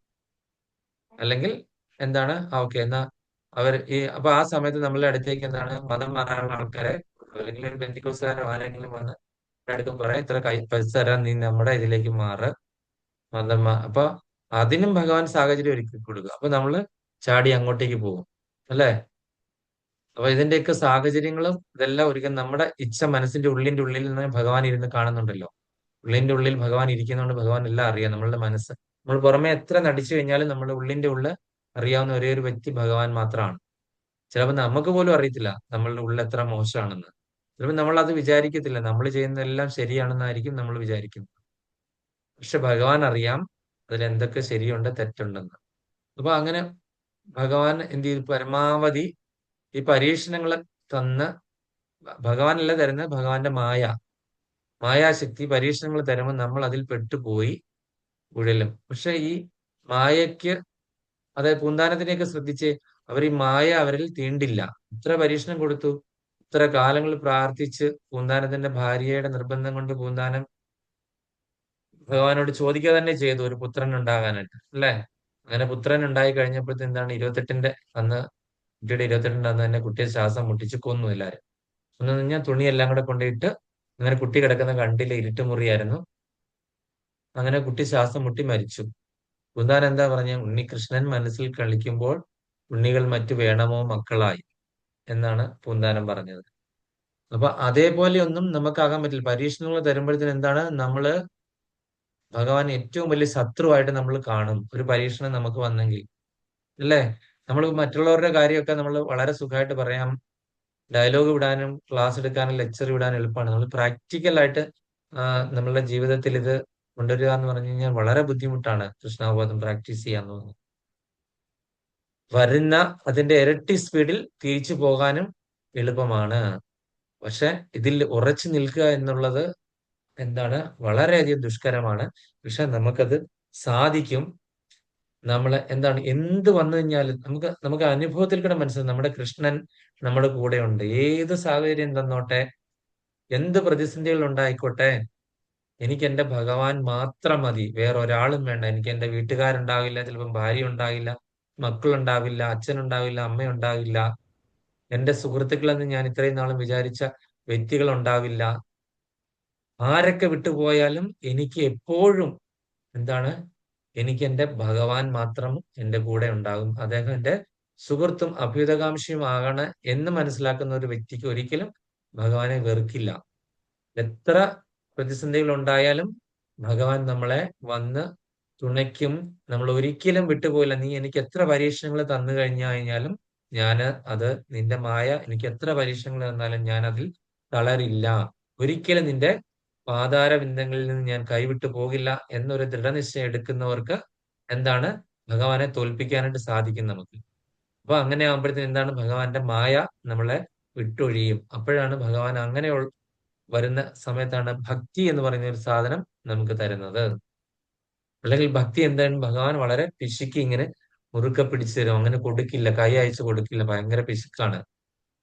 അതായത് നമ്മൾ ഈ കള്ളത്തരങ്ങള് കാണിക്കുന്ന ആയതുകൊണ്ട് ഈ കള്ളത്തരത്തിന്റെ ഉപജ്ഞാതാവ് ഇതിന്റെയൊക്കെ ചക്രവർത്തി ആയിട്ടുള്ള പുള്ളി എന്താണ് കള്ളത്തരം ഇല്ലാതിരിക്കുമോ? ഭഗവാനിലുള്ള ഗുണങ്ങളാണ് നമുക്കും ഉള്ളത്. അപ്പം അപ്പൊ എന്ത് നമ്മളുടെ ഈ കള്ളത്തരമാണെങ്കിലും അതെന്താണ് ഭഗവാനിൽ നിന്ന് വന്നാണ്, അല്ലേ? അപ്പം ഭഗവാനെ ഇവിടെ അത്രയും എന്നാ ചൗരാഗ്രഗണ്യം ശരണം പ്രപഞ്ചല്ലേ, കള്ളന്മാരുടെ മഹാരാജാവ് ചക്രവർത്തി ആയിട്ടുള്ള ഭഗവാനെ നമുക്ക് എന്റെ അടുക്ക് കളിക്കാൻ പറ്റുമോ? ഇല്ല. നമ്മളിപ്പോ ഒരു കർട്ടൻ ഇട്ടുകൊണ്ട് ചെയ്യുക, അല്ലെങ്കിൽ കണ്ണടച്ചുകൊണ്ട് പൂച്ച പാല് കുടിക്കുന്ന പോലെ നമ്മൾ എന്തെങ്കിലും ചെയ്തു കഴിഞ്ഞാൽ നമ്മൾ വിചാരിക്കുന്നുണ്ടോ ഇത് ഭഗവാൻ അറിയുന്നില്ല എന്ന് വിചാരിക്കുന്നുണ്ടോ? എല്ലാം അറിയുന്നുണ്ട്. അദ്ദേഹത്തിന് സർവ്വ സാക്ഷിയാണ് അദ്ദേഹം. അടുത്ത ശ്ലോകം 4. ഞാൻ വായിക്കട്ടെ വായിക്കാം. പ്രഭു. ഞാൻ വായിച്ചോളാം. നാരായണം നമസ്കൃത്യം നരം ചൈവ നരോത്തമം ദേവീം സരസ്വതീം വ്യാസം തതോ ജയമുദീര്യതേ. ഭൗതികതയെ കീഴടക്കാനുള്ള ഭാഗവത പാരായണത്തിന് മുമ്പ് ഒരാൾ പരമദിവ്യോത്തമ പുരുഷനായ നാരായണനെയും നരോത്തമനായ നരനാരായണ ഋഷിയെയും വിദ്യാദേവിയായ സരസ്വതി മാതാവിനെയും ശ്രീമദ് ഭാഗവത രചയിതാവായ ശ്രീല വ്യാസദേവനെയും സാദരം പ്രണമിക്കണം. അപ്പം ഭാഗവതം സൂതഗോസ്വാമി തുടങ്ങാൻ പോവാണ്. അപ്പൊ അദ്ദേഹം ആ ഒരു പ്രണാമ മന്ത്രം ജപിച്ചതാണ്. അപ്പൊ ആരെയൊക്കെയാണ് അതിനകത്ത് വിളിച്ചിരിക്കുന്നത്? പരമദിവ്യോത്തമ പുരുഷനായ നാരായണം നമസ്കൃത്യം, നാരായണൻ നമസ്കാരം കൊടുത്തു, പ്രണാമം കൊടുത്തു.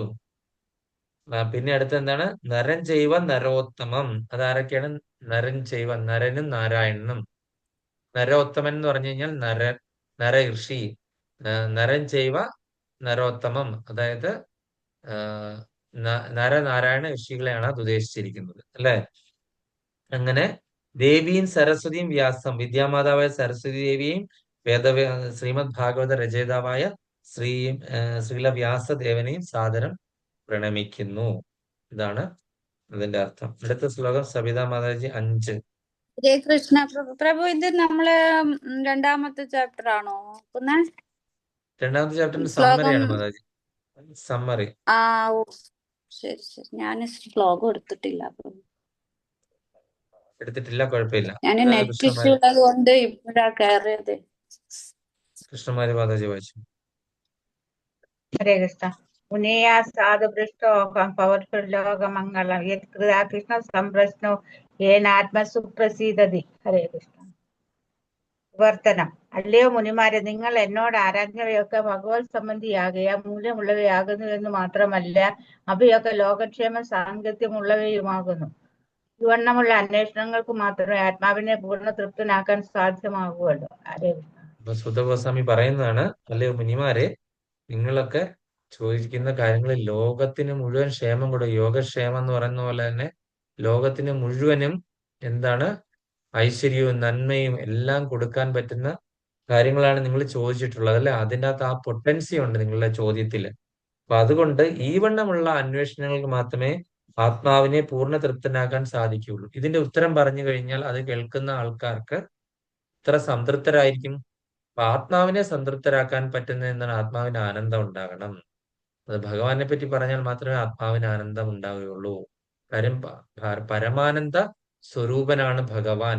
അപ്പൊ ആ പരമാനന്ദ സ്വരൂപത്തിന്റെ അംശമായ ആത്മാവിനും തീർച്ചയായിട്ടും അതിന്റെ ആനന്ദം ഉണ്ടാകും. നമ്മുടെ ശരീരത്തിനും മനസ്സിനും ഉണ്ടാകുന്നത് എന്താണ്? ഭൗതികമായ ഇന്ദ്രിയങ്ങളാണ് അതൊക്കെ അല്ലെ, ശരീരവും മനസ്സും. അതിനുണ്ടാകുന്നത് എന്താണ്? സന്തോഷം. സന്തോഷം എന്ന് പറഞ്ഞാൽ താൽക്കാലികമാണ്. അതായത് ഒരു ചെറിയ കാര്യം കണ്ടു കഴിഞ്ഞപ്പോൾ നമ്മൾ സന്തോഷിക്കുന്നു, കുറച്ച് കഴിയുമ്പോൾ തന്നെ നമ്മൾ എന്താണ് ഡിപ്രഷനിലേക്ക് പോകുന്നു, നമുക്ക് ദുഃഖം ഉണ്ടാകുന്നു. ഇതിങ്ങനെ മാറി മറിഞ്ഞും വന്നുകൊണ്ടിരിക്കും. പക്ഷെ ആത്മാവിനുണ്ടാകുന്ന ആനന്ദം എന്ന് പറഞ്ഞാൽ അത് എന്താണ്? കണ്ടിന്യൂസ് ആണ്, എവർ ബ്ലിസ് ആണ്, എവർ ഗ്രീൻ ആണ്. ഇനി അടുത്തത് ശ്ലോകം 6, പത്മമാതാജി. ഹരേ കൃഷ്ണ. സവൈ പുംസാം പരോധർമ്മോ യതോ ഭക്തിരതോക്ഷജേ അഹൈതുക്യ പ്രതിഹത യയാത്മാ സംപ്രസീദതി. വിവർത്തനം അറിയാമോ? ഇല്ലല്ലേ.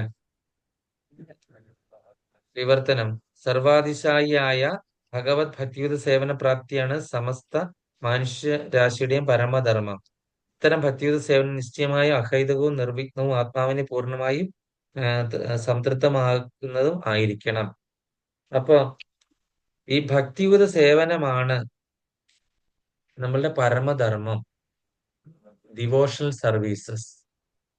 അതായത് ഭക്തിയുത സേവനം എന്താണ്? ഭക്തിയുത സേവനം എന്തൊക്കെയാണ് അവർക്ക് പറയാൻ പറ്റുന്നത്?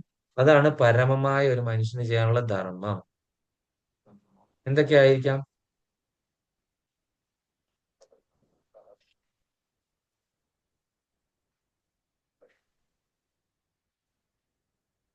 നമ്മളിപ്പോഴും പറയും ഡിവോഷണൽ സർവീസ്. എന്തൊക്കെയായിരിക്കും ഡിവോഷണൽ സർവീസ്?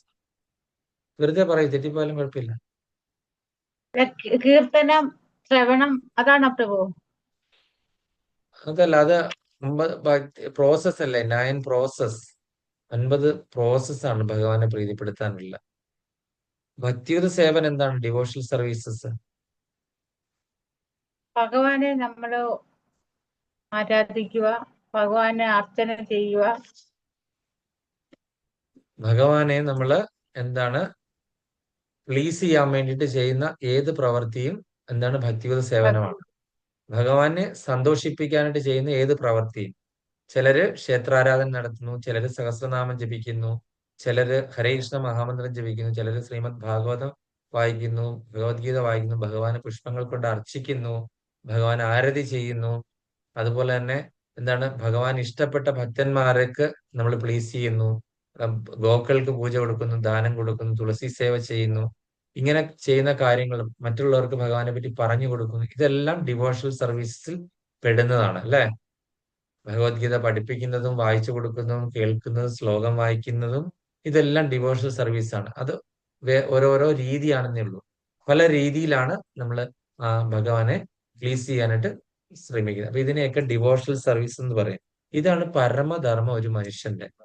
നമ്മൾ വിചാരിക്കുന്നു നമ്മളൊരു കുടുംബം, അതുപോലെ തന്നെ കുറച്ച് മക്കള്, അതുപോലെ തന്നെ കുറച്ച് സ്ഥലം മേടിച്ചു, ഒരു 2 നില വീടും പണിതു, അതുപോലെ തന്നെ ഇഷ്ടാനുസരണം വഴിയിൽ കാണുന്ന എല്ലാം വാങ്ങിച്ച് കണ്ട ഹോട്ടലിലെല്ലാം കയറി അതെല്ലാം കഴിച്ച്, അതുപോലെ തന്നെ ആവശ്യമില്ലാത്ത കുറെ ചത്ത ജന്തുക്കളെല്ലാം വെച്ച് ഈ മോർച്ചറി വെച്ചിട്ട് അതിനെയൊക്കെ വെട്ടിക്കീറി പാകം ചെയ്ത് കഴിച്ച് എന്താണ് സുഖമായിട്ട് എമ്പക്കവും ഇട്ട് കിടന്നുറങ്ങുക.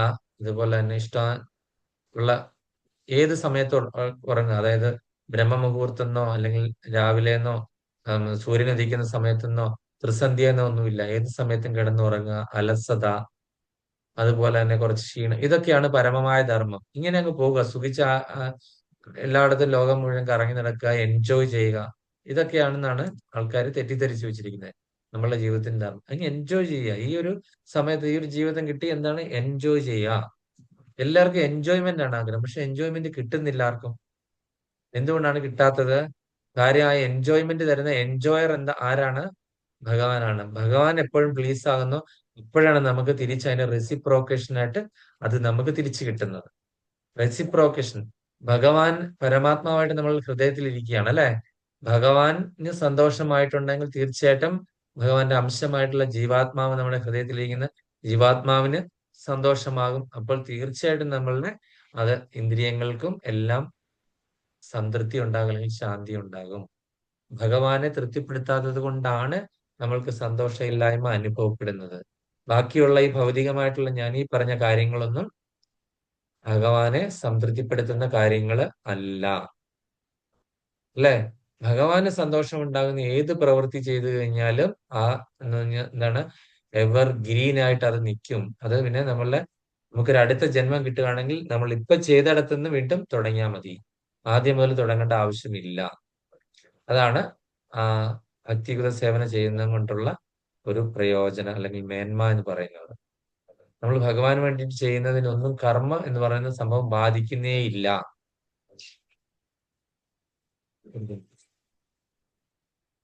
ഹലോ ഹരേഷ്ണ. ആ മണിയൻ പറഞ്ഞു. ആ ആ ആ ഉണ്ടേ. ആ ആ ആ ഓക്കെ പ്രഭു, ഞാൻ സൂമിലായിരിക്കും, എനിക്ക് ഇന്ന് വരുന്നില്ല, ഞാൻ ക്ലാസ്സിലുണ്ട്. അതുകൊണ്ട് നിങ്ങൾ അവിടെ ജോയിൻ ചെയ്തോളൂ, ഞാൻ ഞാൻ അവിടെ സൂമിൽ കയറും. Okay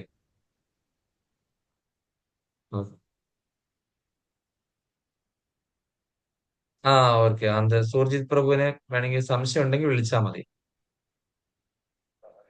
okay okay, very good.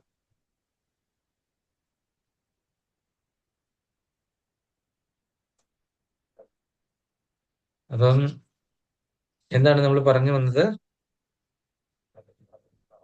അപ്പൊ മനുഷ്യന്റെ പരമമായ ധർമ്മം, അപ്പൊ ഭക്തിയുത സേവനം നിശ്ചയം അഹൈതകവും നിർവിഘ്നവും ആത്മാവിനെ പൂർണ്ണമായി സംതൃപ്തിപ്പെടുത്തുന്നതും ആയിരിക്കണം എന്നുള്ളതാണ്.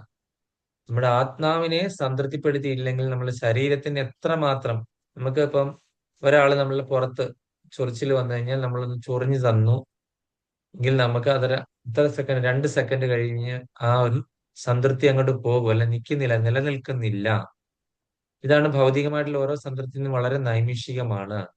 അതൊന്നുകൂടെ അവര് നമുക്ക് അവര് ചൊറിഞ്ഞു തരണം എന്ന് ആഗ്രഹം ഉണ്ടെങ്കിൽ അവരോട് ഒന്നുകൂടെ മുറുക്കി തീരുമാനിട്ട് പറയുമ്പോൾ അവരവരുടെ നഖം വെച്ചിട്ട് ഇങ്ങനെ ഒന്ന് വലിച്ചു കഴിഞ്ഞാൽ എന്തായി? ആ ഒരു സുഖം എന്ന് പറഞ്ഞ എന്താണ്? വേദനയായി, നീറ്റലായി മാറി. ഇതാണ് ഭൗതികതയിലുള്ള ആ സുഖത്തിന്റെ ഇത്. നമുക്കറിയാം, ഈ പശുവിന്റെ കടിയും തീർന്നു, കാക്കയുടെ വിശപ്പും തീർന്നു എന്ന് പറഞ്ഞിട്ട് നാട്ടിൻപുറത്തുള്ളൊരു ചൊല്ലുണ്ട്. അപ്പൊ അതെന്താണ് സംഭവിക്കുന്നത്? ഈ പശുവിന് ഇങ്ങനെ ദേഹത്തൊക്കെ ഈ വണ്ടനോ ചെള്ളെന്നൊക്കെ പറഞ്ഞ സാധനം ഇങ്ങനെ വന്ന് ഇങ്ങനെ അതിന്റെ ദേഹത്തുനിന്ന് ചോരയെല്ലാം കുടിച്ച് ഭയങ്കര ചൊറിച്ചിലുണ്ട്, അതിന് ചൊറിയാൻ പറ്റത്തില്ല. അപ്പൊ ഇങ്ങനെ കാക്ക എന്ത് ചെയ്യും? ഇങ്ങനെ വന്നിരിക്കും. കാക്ക ഇതിനെ അങ്ങോട്ട് എടുക്കാനായിട്ട് തുടങ്ങും. പെറുക്കി എടുക്കാൻ തുടങ്ങുമ്പോഴത്തേന് എന്താണ്? എന്റെ ആ ചൊറിച്ചില് പോയല്ലോ. കാക്കയുടെ കൊക്ക് ഇങ്ങനെ കൊള്ളുമ്പം എന്താണ്? ഇതിന് നല്ലൊരു സുഖം അനുഭവിക്കും. കാര്യം ഇതിന് ചൊറിയാൻ പറ്റുന്ന സ്ഥലമല്ല പശുവിന്. അത് അനുഭവിച്ച് കഴിയുമ്പോൾ എന്താണ്? അതിന്റെ കൂടെ കുറച്ച് തൊലി എടുക്കുമ്പോൾ അവിടെ ചോര പൊടിയും, വ്രണമാകും, ഈച്ച വന്നിരിക്കും, ഈച്ച മുട്ടയിടും, അവിടെ പുഴുവുണ്ടാകും. ഏതെങ്കിലും തരത്തില് നമ്മളെ മനുഷ്യരാരും കണ്ടിട്ടില്ല എങ്കിൽ എന്താണ്? അത് വ്രണം വന്നിട്ട് പുഴുവെല്ലാം ബാധിച്ച് ഈ പശു മരിക്കാൻ വരെ ഇടയാക്കും, അല്ലേ? അപ്പൊ പിന്നീട് ആ മുറിവിൽ ഒരു ഈച്ച വന്നിരിക്കുമ്പോൾ എന്തുമാത്രം വേദനയായിരിക്കും, എത്രമാത്രം ചെറിയൊരു വേദന, ഒരു സുഖത്തിന് വേണ്ടിയിട്ട് ആ കാക്കയെ ഓടിക്കാതെ എന്ത് ചെയ്തു? അനങ്ങാതെ ഇങ്ങനെ ഇരിക്കുന്നതാണ് പശുവൊക്കെ, ഇങ്ങനെ അനങ്ങാതെ കാക്ക വന്നിരിക്കുന്നു, അല്ലേ? അപ്പൊ നമ്മളുടെ ഭൗതികതയിൽ ഉണ്ടാകുന്ന സുഖങ്ങളെല്ലാം തന്നെ ഇത്രയേ ഉള്ളൂ. അപ്പൊ അതിന്റെ ആയുസ് അത്രയേ ഉള്ളൂ. അതിൽ നിന്ന് ഒരു ദുഃഖം വരും. ഏത് ചെറിയ സുഖത്തിന് വേണ്ടിയിട്ട് നമ്മൾ പോകുന്നു, അതിന്റെ പുറകെ അന്വേഷിച്ച് നടക്കുന്നു, അതിനെല്ലാം ഇരട്ടി റിട്ടേൺ ആയിട്ട് ദുഃഖങ്ങൾ വന്നുകൊണ്ടിരിക്കും. സുഖത്തിന് നമ്മൾ അനുഭവിച്ച ആ സംതൃപ്തി ഒരു ചെറിയ ലേശമാണെങ്കിൽ അതിന്റെ 10 മടങ്ങായിട്ട് അത് തിരിച്ച് നമ്മളെ എന്താണ്? ഈ 1000 നാവുള്ള അനന്തം എന്ന് പറഞ്ഞാൽ 1000 പണം വിരിച്ച സർപ്പങ്ങളെ പോലെ നമ്മളെ തിരിച്ച് ആക്രമിക്കാനായിട്ട് തുടങ്ങും. അതുകൊണ്ട് പരമമായ ധർമ്മം എന്ന് പറയുന്ന മനുഷ്യരാശിയുടെ എന്ന് പറഞ്ഞാൽ ഭഗവാനെ പ്ലീസ് ചെയ്യുക എന്നുള്ളതാണ്, സന്തോഷിപ്പിക്കുക എന്നുള്ളതാണെന്ന് നമ്മൾ അടിവരയിട്ട് ഇത് മനസ്സിലാക്കണം. 7ാമത്തെ ശ്ലോകം എന്താണ് കൃഷ്ണകുമാരി മാതാജിനെ ഹരേ കൃഷ്ണ. വാസുദേവേ ഭഗവതി ഭക്തിയോഗ പ്രയോജിത ജനയത്യാസി വൈരാഗ്യ ജ്ഞാനം ജയത അഹൈതു. ഹരേ കൃഷ്ണ. ഹരേ കൃഷ്ണ. പരമദിവസ പുരുഷനായ ശ്രീകൃഷ്ണ ഭഗവാനെ ഭക്തിയുത സേവന സമർപ്പണത്തിലൂടെ അഹൈതുക ജ്ഞാനവും വൈരാഗ്യവും തൽക്ഷണം ഒരാൾ ആർജിക്കുന്നു. ഹരേ കൃഷ്ണ. ഇപ്പൊ പരമദിവ്യോത്തമ ശ്രീകൃഷ്ണ ഇപ്പൊ ഭക്തിയുത സേവന സമർപ്പണത്തിലൂടെ ഇപ്പൊ നമ്മളിപ്പോ പറഞ്ഞ ഡിവോഷണൽ സർവീസ് ചെയ്ത് നമുക്ക് എന്താണ് അഹൈതകമായ ജ്ഞാനം. ഇപ്പൊ എന്താണ് ഭഗവാൻ ഭക്തി തന്നു കഴിഞ്ഞു കഴിഞ്ഞാൽ പിന്നെ എന്താണ് ആദ്യം നമ്മള് ഡിവോഷണൽ സർവീസിൽ നിന്ന് തന്നെ കർമ്മം നമ്മൾ കർമ്മം ചെയ്യാന്ന് പറഞ്ഞിട്ടില്ല. ഭഗവാൻ ഭഗവത്ഗീതയില് 6 കാണ്ഡങ്ങൾ കർമ്മ കാണ്ഡാണല്ലോ. അതിവിടെ നമ്മളോട് കർമ്മം ചെയ്യാൻ പറഞ്ഞു. നമ്മളപ്പോ ഡിവോഷണൽ സർവീസ് ചെയ്തു, ഭഗവാനെ പ്ലീസ് ചെയ്തു. അപ്പൊ ഭഗവാൻ എന്ത് ചെയ്തു? എന്താണ് ഭക്തി അങ്ങോട്ട് തന്നു. അങ്ങനെ ആദ്യത്തെ 6 ചാപ്റ്റർ കർമ്മം അല്ലെങ്കിൽ ഡിവോഷണൽ സർവീസ്, അടുത്ത 6 ചാപ്റ്റർ ഭക്തിയോഗം. അപ്പം ഭക്തി തന്നു ഭഗവാൻ. ഭക്തി തന്നു കഴിഞ്ഞ് കഴിഞ്ഞാൽ ഭഗവാൻ എന്താണ് ജ്ഞാനവും വൈരാഗ്യം കൂടെ തരും. ജ്ഞാനം എന്താണ്? അറിവുകൾ അല്ലെ. 13ാമത്തെ അധ്യായം തൊട്ടാണ് അറിവുകൾ പറഞ്ഞു തരാണ് ഭഗവാൻ. എന്നിട്ട് അവസാനം എന്താണ്? വൈരാഗ്യം, അതായത് സന്യാസ യോഗം, അതായത് 18ാമത്തെ ചാപ്റ്റർ ഭഗവത്ഗീതയിലെ വൈരാഗ്യവും തരും. ജ്ഞാനവും വൈരാഗ്യം കൂടെ കൊടുത്തരും. അപ്പൊ നമ്മൾ ഈ പ്രോസസ്സ് വഴി അല്ല പോകുന്നതെങ്കിൽ എന്താണ്? ജ്ഞാനം കിട്ടിക്കഴിഞ്ഞാൽ അതിന്റെ ബൈ പ്രോഡക്ട്സുകളായിട്ടുള്ള എന്തൊക്കെ വരും? ക്രോധം വരും, കാമം വരും, അഹങ്കാരം വരും. ഭക്തി കിട്ടാതെ ഡയറക്റ്റ്ലി ജ്ഞാനത്തോട്ടിലേക്ക് പോകുന്നത് അപകടമാണ്. അപ്പൊ അങ്ങനെയുള്ള ചില പലരും എന്നോട് പറഞ്ഞിട്ടുണ്ട്, എനിക്ക് അനുഭവത്തിലും ഉണ്ട്. ചില ഡിവോട്ടീസ് ഹൈലി എലിവേറ്റഡ് ഡിവോട്ടീസ് ആണ്. അവർ ചെയ്യുന്ന കാര്യങ്ങൾ നമുക്ക് ഒരിക്കലും അനുകരിക്കാനോ ചെയ്യാനോ പറ്റത്തില്ല. ഭഗവത്ഗീത പഠിച്ചിട്ടും അവരുടെ ഭാഗവതം മുഴുവൻ അറിയാം, ഏത് ശ്ലോകം പറഞ്ഞാലും കാണാതെ അറിയാം, ഇന്ന ശ്ലോകം എത്രാമത്തെ നമ്പർ ആണെന്ന് അറിയാം. ഒരു രാവിലെ ബ്രാഹ്മമുഹൂർത്തത്തിൽ 3-3:30 എണീറ്റ് ചെയ്യുന്നു, ആരതി ചെയ്യുന്നു, 16 റൗണ്ട് തീർക്കുന്നു. അതുപോലെ തന്നെ ഇതെല്ലാം വായിക്കുന്നു, ബുക്കുകളൊക്കെ വായിക്കുന്നു. പക്ഷെ അവർക്ക് ഈ ജ്ഞാനമൊക്കെ ആർജിച്ചു കഴിഞ്ഞു കഴിഞ്ഞാൽ അവരെന്താണ്? അവർക്ക് ആ എളിമ നഷ്ടപ്പെടുന്നു, ജ്ഞാനത്തിന്റെ അഹങ്കാരം വരുന്നു. അപ്പം ആ ഒരു ലാളിത്യവും ക്ഷമയും ഒന്നും ഇല്ലാതെ വരുന്നു. ക്രോധം, അതുപോലെ തന്നെ എന്താണ് അഹങ്കാരം, ഇങ്ങനെയൊക്കെയുള്ള കുറെ എന്താണ് അതുപോലെ തന്നെ മറ്റുള്ള അതേ ലെവലിൽ ഇരിക്കുന്ന ആൾക്കാരോട് അവർക്ക് ഈഗോ തോന്നുന്നു അല്ലെ. അതേ സെയിം ലെവൽ, അവൻ എന്നെക്കാളും ജ്ഞാനം കൂടുതലുണ്ടോ കുറവുണ്ടോ ഇതനുസരിച്ചായിരിക്കും താരതമ്യപ്പെടുത്തുന്നത്. നമ്മളെ പോലെയൊക്കെയുള്ള ആൾക്കാരെ അവരേത് രീതിയിൽ കരുതും? ഇവനൊന്നും അറിയാം, ഏതൊരു കൂപമണ്ഡപമാണെന്നുള്ള രീതിയിൽ നമ്മളെയൊക്കെ കരുതും. അതുപോലെ തന്നെ ആ രീതിയിലുള്ള ആൾക്കാരോ ഒപ്പം നിൽക്കുന്ന ആൾക്കാരോട് അവർക്ക് അസൂയയും അതുപോലെ തന്നെ എന്ത് തോന്നും? ഈഗോ തോന്നും, ദുരഭിമാനം തോന്നും അല്ലെ. അപ്പം ചെറിയ ചെറിയ കാര്യങ്ങൾക്ക് എന്നോട് ഇത് പറഞ്ഞില്ല, എന്റെ അനുവാദം ചോദിച്ചില്ല, അങ്ങനെയൊക്കെ പറഞ്ഞ് ചെറിയ ചെറിയ കാര്യങ്ങൾക്കൊക്കെ അവർ വലിയ പ്രശ്നങ്ങൾ ഉണ്ടാക്കുന്നുണ്ട്. ഡിവോട്ടീസ് ആണ്, പറഞ്ഞിട്ട് എന്താ കാര്യം? പക്ഷെ ആ പ്യൂരിറ്റി വരുന്നില്ല. അതിന്റെയൊക്കെ കാരണം എന്ന് പറഞ്ഞു കഴിഞ്ഞാൽ ഈ ബൈപ്പാസ് ചെയ്യുന്നതാണ്. ഭക്തി കിട്ടാതെ നേരെ ജ്ഞാനത്തിലേക്ക് പോകുന്നത് കൊണ്ടാണ് ഇത് സംഭവിക്കുന്നത്. അപ്പൊ ഒരു ബ്രെഡിന്റെ നടുവിൽ എന്താണ് ഇരിക്കുന്നത്? അതിന്റെ ക്രീം അല്ലെങ്കിൽ അതിന്റെ ഇതാണ് ഇരിക്കുന്നത്, ഏറ്റവും കാതലായ ഭാഗമാണ് ഇരിക്കുന്നത് അല്ലെ. അപ്പൊ ഈ കർമ്മകാണ്ഡയുടെയും ജ്ഞാനകാണ്ഡയുടെ ഇടയ്ക്ക് ഭക്തിയോഗം ഇങ്ങനെ ഇരിക്കുകയാണ്, ക്രീം പോലെ ഇരിക്കുന്നത്. ആ ക്രീം ആണ് ഭഗവാന് നമുക്ക് തരാതെ ഇങ്ങനെ പിടിച്ചു വെച്ചിരിക്കുന്നത്. അത് കിട്ടിക്കഴിയുവാണ് ശരിക്കും ഭക്തി കിട്ടിക്കഴിഞ്ഞ് ജ്ഞാനത്തിലേക്ക് പോവുകയാണെങ്കിൽ ആ ജ്ഞാനത്തിലൂടെ കൂടി നമ്മൾ ഭഗവാനെ സ്മരിച്ച് എപ്പോഴും ഓർമ്മ പുതുക്കുകയും ഭഗവാനെ പറ്റിയുള്ള കൂടുതൽ നോളജ് അക്വയർ ചെയ്ത് കഴിഞ്ഞാൽ കൂടുതൽ ഓർക്കാൻ പറ്റും. ഭഗവാൻ ചെയ്ത കാര്യങ്ങളെ പറ്റി നമ്മൾ പറയുക, ഭഗവാൻ പറഞ്ഞ കാര്യങ്ങളെ പറ്റി പറയുക. അതുപോലെ തന്നെ ഭഗവാന്റെ ഭക്തർ എന്ത് ചെയ്തു, ആരൊക്കെയാണ് ഭക്തന്മാര്, ഭഗവാൻ എത്ര അവതാരം എടുത്തു, ഇങ്ങനെയൊക്കെയുള്ള അഡീഷണൽ അറിവാണ്. ഈ അറിവ് കിട്ടുന്നതോടുകൂടി കൂടുതൽ ഭഗവാനോടുള്ള സ്നേഹവും അതുപോലെ തന്നെ പ്രേമവും നമുക്ക് ഇങ്ങനെ വന്നുകൊണ്ടേയിരിക്കുകയാണ് അല്ലെ. അപ്പൊ അതാണ് നമ്മൾ ഉദ്ദേശിച്ചത്. അടുത്ത ശ്ലോകം ഞാൻ വായിക്കാം. ധർമ്മസ്വനുഷ്ഠിത പുംസാം വിശ്വസേന കഥാസുയാം നോത്പദ പാദയദ്യേതി രതിം ശ്രമ ഏവ ഹി കേവലം. പരമദിവ്യോത്തമ പുരുഷന്റെ സന്ദേശങ്ങളെ കുറിച്ചുള്ള ഉചിതമായ അന്വേഷണങ്ങളെ ഉത്തേജിപ്പിക്കുകയാണ് ഒരാൾ അനുഷ്ഠിക്കുന്ന ധർമാനുസൃതമായ കർമ്മങ്ങളെങ്കിൽ അവയ്ക്ക് വെറും ഉപയോഗശൂന്യമായ പരിശ്രമങ്ങളാകുന്നു.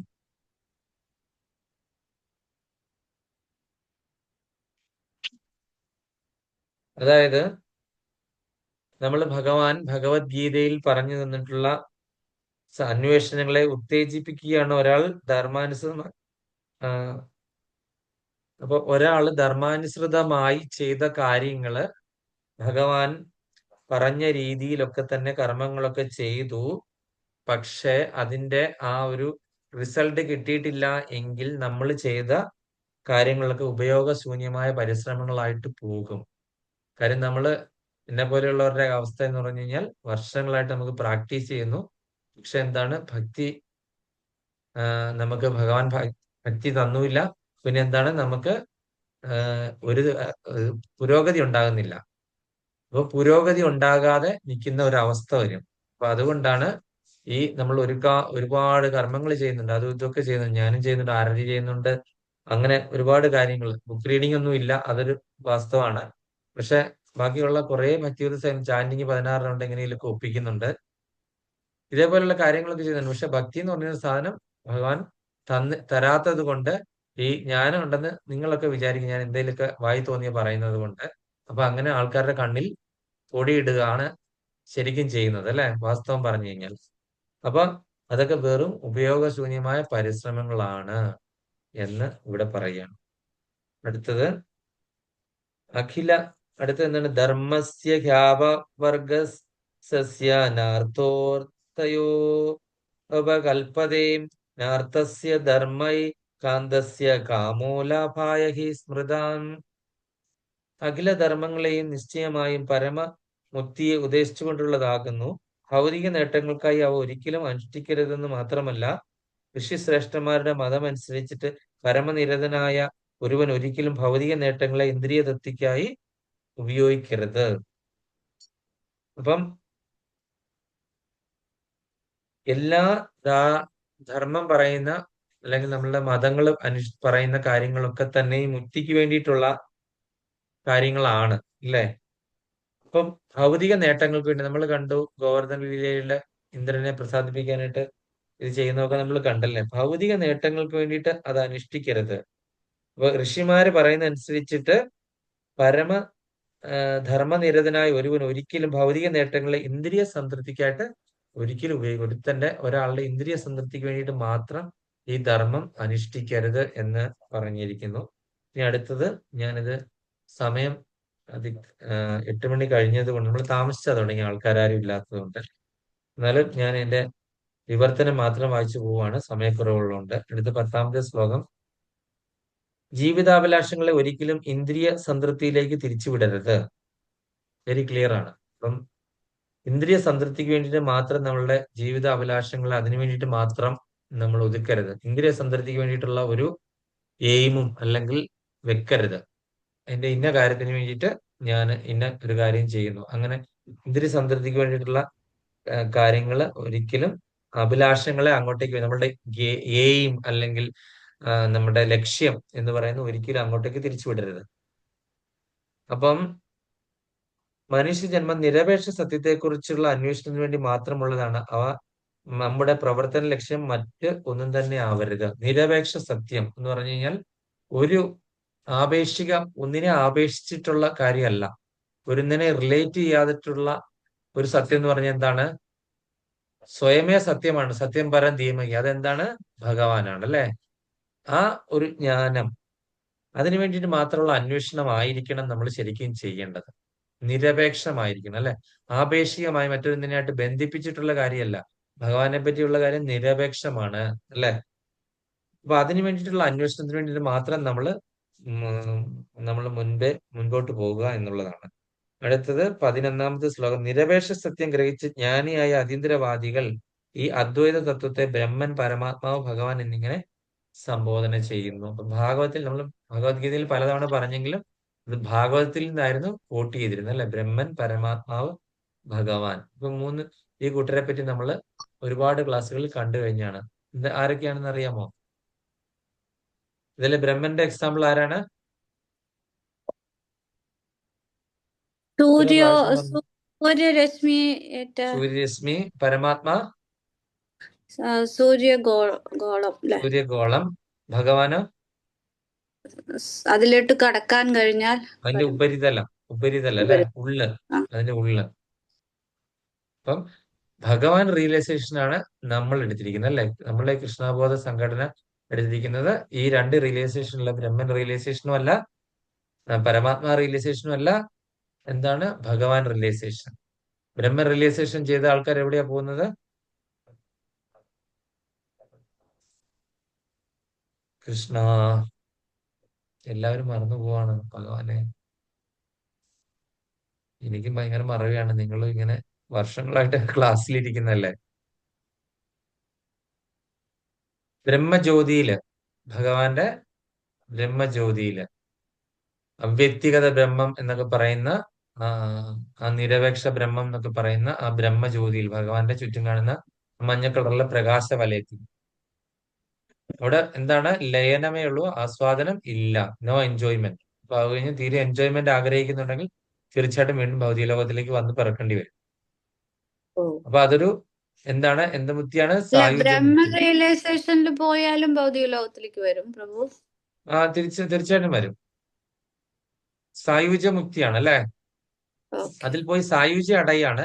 പക്ഷെ സായുജ്യ അടയെങ്കിൽ ഭഗവാന്റെ ഒരു പുറമേ ഉള്ളൊരു എന്താണ് പറയുന്നത്, രൂപമില്ലാത്ത, അല്ലെങ്കിൽ അതാണല്ലോ നിർഗുണ പരബ്രഹ്മം എന്നൊക്കെ പറഞ്ഞ് കാണുന്നത് അല്ലെ. രൂപമില്ലാത്തൊരവസ്ഥയാണ്, ഭഗവാന്റെ പ്രകാശം മാത്രമുള്ള.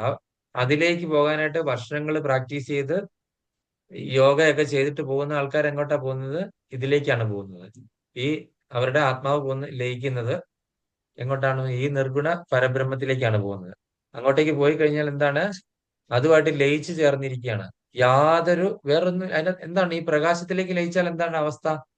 എന്തെങ്കിലും ഉണ്ടോ? ഒന്നുമില്ലാത്തൊരവസ്ഥയിൽ എത്ര വർഷം വേണേലും അങ്ങനെ നിൽക്കാം. എപ്പം എനിക്ക് ആസ്വദിക്കണം, എനിക്കൊന്ന് ലിബറേറ്റ് ചെയ്യണം, ഫ്രീ ആകണം തോന്നുന്ന സമയത്ത് എന്ത് ചെയ്യും? നമ്മളെ നേരെ വീണ്ടും ഭൗതിക ലോകത്തിലേക്ക്, അടുത്ത ഒരു യോനിയിലേക്ക് ഒരു ഇത് കൊടുക്കും, ഒരു പ്രവേശനം കൊടുത്ത് വീണ്ടും ഒരു ജന്മം കൊടുക്കും. ഇതാണ് ചെയ്യുന്നത്. അടുത്തത് പരമാത്മാവാണെങ്കിൽ അവര് ആ സമയത്ത് ചതുർഭുജ നാരായണ രൂപത്തിൽ മെഡിറ്റേറ്റ് ചെയ്യുവാണെന്നുള്ള അവർ വൈകുണ്ഠ ലോകങ്ങളിൽ പോകും. പിന്നെ അടുത്തത് ഭഗവാന്റെ റിയലൈസേഷൻ ആണെങ്കിൽ ഭഗവാന്റെ കൂടെ ഗോലോക വൃന്ദാവനം. അപ്പം സാരൂപ്യ മുക്തി, വൈകുണ്ഠ അപ്പൊ ലോകത്തിൽ ഈ പോകുന്നത്. വൈകുണ്ഠ ലോകങ്ങൾ എന്ന് പറയുമ്പോ ഏതാണ് അപ്പൊ വരുന്നത്? അതായത് അസംഖ്യം വൈകുണ്ഠ ലോകങ്ങളുണ്ട്, അസംഖ്യം. ഗോലോക വൃന്ദാവനം എന്ന് പറഞ്ഞാൽ ഒന്നേ ഉള്ളൂ. അതായത് നമ്മൾ കണ്ടല്ലോ ബ്രഹ്മാണ്ടങ്ങളുടെ ഉത്ഭവത്തിൽ കാരണോദശക വിഷ്ണുവിന്റെ ഓരോ രോമകൂപങ്ങളിൽ നിന്നും അസംഖ്യം ബ്രഹ്മാണ്ടങ്ങളാണ് ഉണ്ടാകുന്നത്. അപ്പൊ ആ ഓരോ ബ്രഹ്മാണ്ടത്തിലും ഓരോ വിഷ്ണു പ്രവേശിക്കും അല്ലെ. ആ വിഷ്ണുവിന്റെ പേരെന്താണ്? ഗർഭോദശകായ വിഷ്ണു. ആ ഗർഭോദശകായ വിഷ്ണു നാഭിപങ്കജത്തില് ആദ്യത്തെ ജീവാത്മാവായ ബ്രഹ്മദേവൻ വന്നു. ബ്രഹ്മദേവന്റെ സൃഷ്ടി, വിസർഗ സൃഷ്ടി. അദ്ദേഹം 24+2 26 മൂലങ്ങൾ വെച്ച് സൃഷ്ടി നടത്തുന്നു.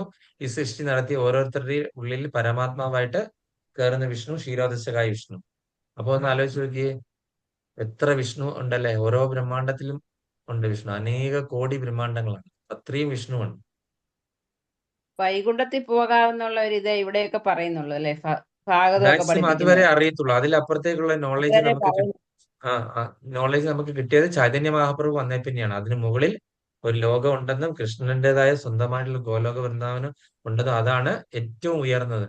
ഈശ്വര പരമകൃഷ്ണ സച്ചിദാനന്ദ വിഗ്രഹ അനാദിർ ആദിർ ഗോവിന്ദ സർവകാരണ കാരണം. അപ്പൊ ഗോലോക നാംന എന്ന് പറഞ്ഞിട്ട് ആ ബ്രഹ്മസംഹിതയിൽ പറയുന്ന ആ ശ്ലോകത്തിൽ പറഞ്ഞിട്ടുണ്ട്, ഗോലോക എന്ന് പേരുള്ള എന്റെ സ്വന്തം ധാമം ഉണ്ട്, ഏറ്റവും മുകളിലുള്ള ധാമം അല്ല. ദേവീധാമം എന്ന് പറഞ്ഞാൽ നമ്മൾ താമസിക്കുന്ന ഈ ധാമം ദേവീധാമം. അതിന്റെ മുകളിൽ മഹേശധാമം, അതിന്റെ മുകളിൽ എന്താണ് വിഷ്ണുവിന്റെ ധാമമായ വൈകുണ്ഠ ലോകങ്ങള്. അത് കഴിഞ്ഞിട്ട് അതിന്റെ മുകളിൽ ഏറ്റവും ഉപരിയായിട്ട് ഗോലോകധാമം. പ്രഭു ഒരു സംശയം കൂടെ, ചതുർഭുജ നാരായണ രൂപം എന്ന് പറഞ്ഞ 4 കൈയുള്ള വിഷ്ണു. അതെ നമ്മള് വിഷ്ണു അല്ലേ? അതെ, 4 കൈകളുള്ള വിഷ്ണു. ശരി അപ്പൊ ആ രൂപത്തിലാണ് ഈ യോഗികൾ ഭഗവാനെ ഉള്ളിൽ കാണാൻ ശ്രമിക്കുമെങ്കിൽ അവര് വൈകുണ്ഠ ലോകങ്ങളിലേക്ക് പോകും, അല്ലെങ്കിൽ വേറെ ഏതെങ്കിലും ആത്മീയ ലോകങ്ങളിൽ അവർ ചെല്ലും. ആ ഒരു സമയത്ത് ജീവൻ വെടിയുന്ന സമയത്ത് അവർ ഈ രൂപത്തെ മെഡിറ്റേറ്റ് ചെയ്തിട്ടാണ് പോകുന്നതെങ്കിൽ വൈകുണ്ഠത്തിൽ പോകും. അല്ലെങ്കിൽ എന്താണ്, ചിലപ്പോൾ ഈ ബ്രഹ്മജ്യോതിസിനേക്കാൾ ഉയർന്ന ഏതെങ്കിലും ആത്മീയ ലോകങ്ങളിൽ പോകാനായിട്ട് സാധ്യതയുണ്ട്. അടുത്തത് എത്ര, 12 പറഞ്ഞല്ലേ? 12 പ്രഭു പറഞ്ഞത്.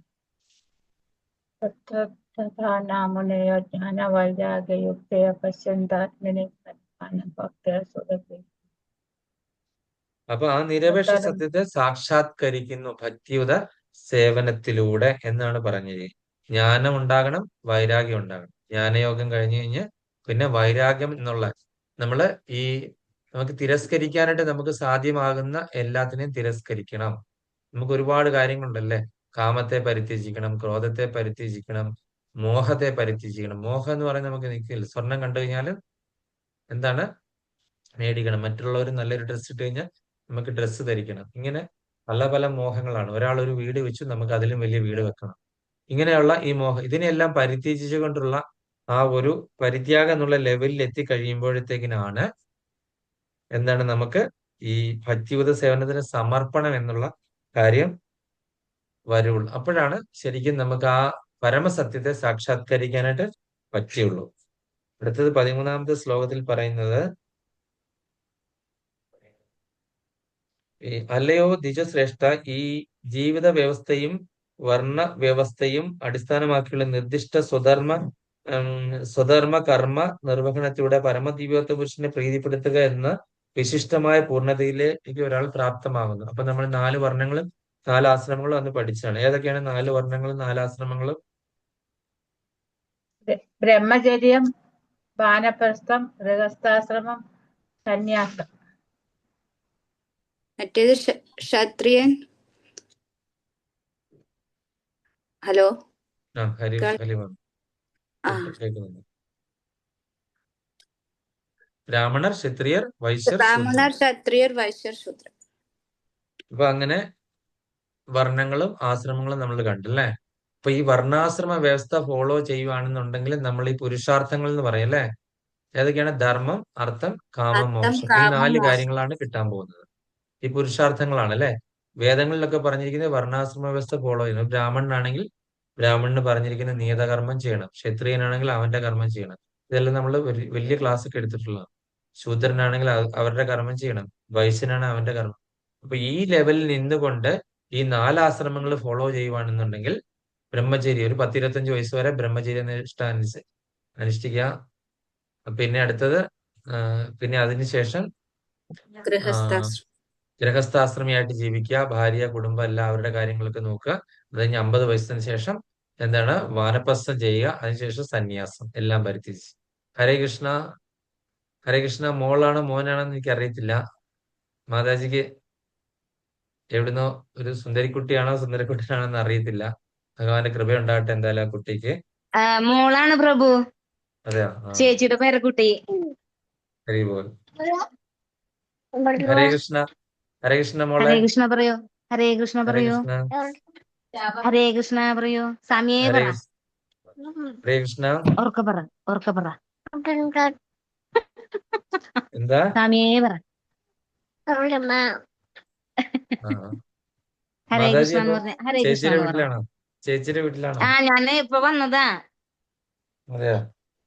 ആ, ഇതൊരു കുട്ടി. ഇതാണ്. ഹരേ കൃഷ്ണ. ഹരേ ഹരേ കൃഷ്ണ. കൃഷ്ണ. ഹരേ കൃഷ്ണ. എന്താ മോളുടെ പേര്? ഹരേ കൃഷ്ണ. നക്ഷത്ര. നക്ഷത്ര. നല്ല പേരാണല്ലോ. നക്ഷത്രം പോലെ തിളങ്ങട്ടെ കേട്ടോ ജീവിതത്തിലും. ഭഗവാനെ പ്രാർത്ഥിക്കാറുണ്ടോ? ജപിക്കാറുണ്ടോ? ഭഗവാന്റെ നാമമൊക്കെ പ്രാർത്ഥിക്കാറുണ്ടോ? ജപിക്കാറുണ്ടോ? ആ, നല്ല മിടുക്കിയായിട്ട് പ്രാർത്ഥിക്കണം. അപ്പൊ ഭഗവാൻ അനുഗ്രഹങ്ങളൊക്കെ തരും കേട്ടോ. ആ. ഹരേ കൃഷ്ണ. ഹരേ കൃഷ്ണ. അപ്പൊ അങ്ങനെ ഒരു ഹരേ കൃഷ്ണ പറഞ്ഞ, ഒരു ഹരേ കൃഷ്ണ പറഞ്ഞ. അതങ്ങോട്ട് ഇല്ലാണ്ടാക്കി നിന്റെ മോള്. ഒമ്പ വെച്ചിട്ട്. ഹരേ കൃഷ്ണ. നമ്മളപ്പം ക്ലാസ് വൈൻഡപ്പ് ചെയ്യാൻ പോവാണ്. എനിക്ക് അടുത്തൊരു ക്ലാസ്സിലേക്ക് കയറണം. അപ്പം വൈൻഡപ്പ് ചെയ്യാൻ പോവാണ്. അപ്പൊ എല്ലാവർക്കും പ്രഭു ഇതിന്റെ വീഡിയോ ഉണ്ടല്ലോ അല്ലെ? കാരണം എനിക്ക് ആദ്യം കയറാൻ സാധിച്ചില്ലായിരുന്നേ. റെക്കോർഡ് ചെയ്തിട്ടുണ്ടല്ലോ അല്ലെ? ഉണ്ട് ഹരേ കൃഷ്ണ. ഓക്കെ. ഹരേ കൃഷ്ണ. ഹരേ കൃഷ്ണ. അപ്പം സംശയമൊന്നും ഇല്ലാന്ന് വിചാരിക്കുന്നു. നമുക്ക് വൈൻഡപ്പ് ചെയ്യാൻ പോവാണ്. ഞാന് എന്താ പറയുന്നേ, കുറച്ച് താമസിച്ചു തുടങ്ങാനായിട്ട്. കാര്യം ആരും ഇല്ലായിരുന്നു. ഞാനും കൃഷ്ണകുമാരി നെറ്റ് മാതാജി മാത്രമേ. ഇല്ലായിരുന്നു പ്രഭു, നെറ്റ് ഇഷ്യൂ ആയിട്ട്. അതെ അല്ലേ. അപ്പൊ അങ്ങനെ നമ്മള് വൈൻഡപ്പ് ചെയ്യുവാണ്. കാര്യം എനിക്ക് അടുത്ത ക്ലാസ് ഉടനെ തന്നെ ഉണ്ട്. അതുകൊണ്ടാണ്. അപ്പം വഞ്ച കൃപാസന്തുക വെച്ച പദന ഭാവനയ്ക്ക് വൈഷ്ണവ നമോ നമഃ. അനന്തകോടി വൈഷ്ണവന്തിക്ക് അനന്തകോടി ആചാര്യവന്തിക്ക്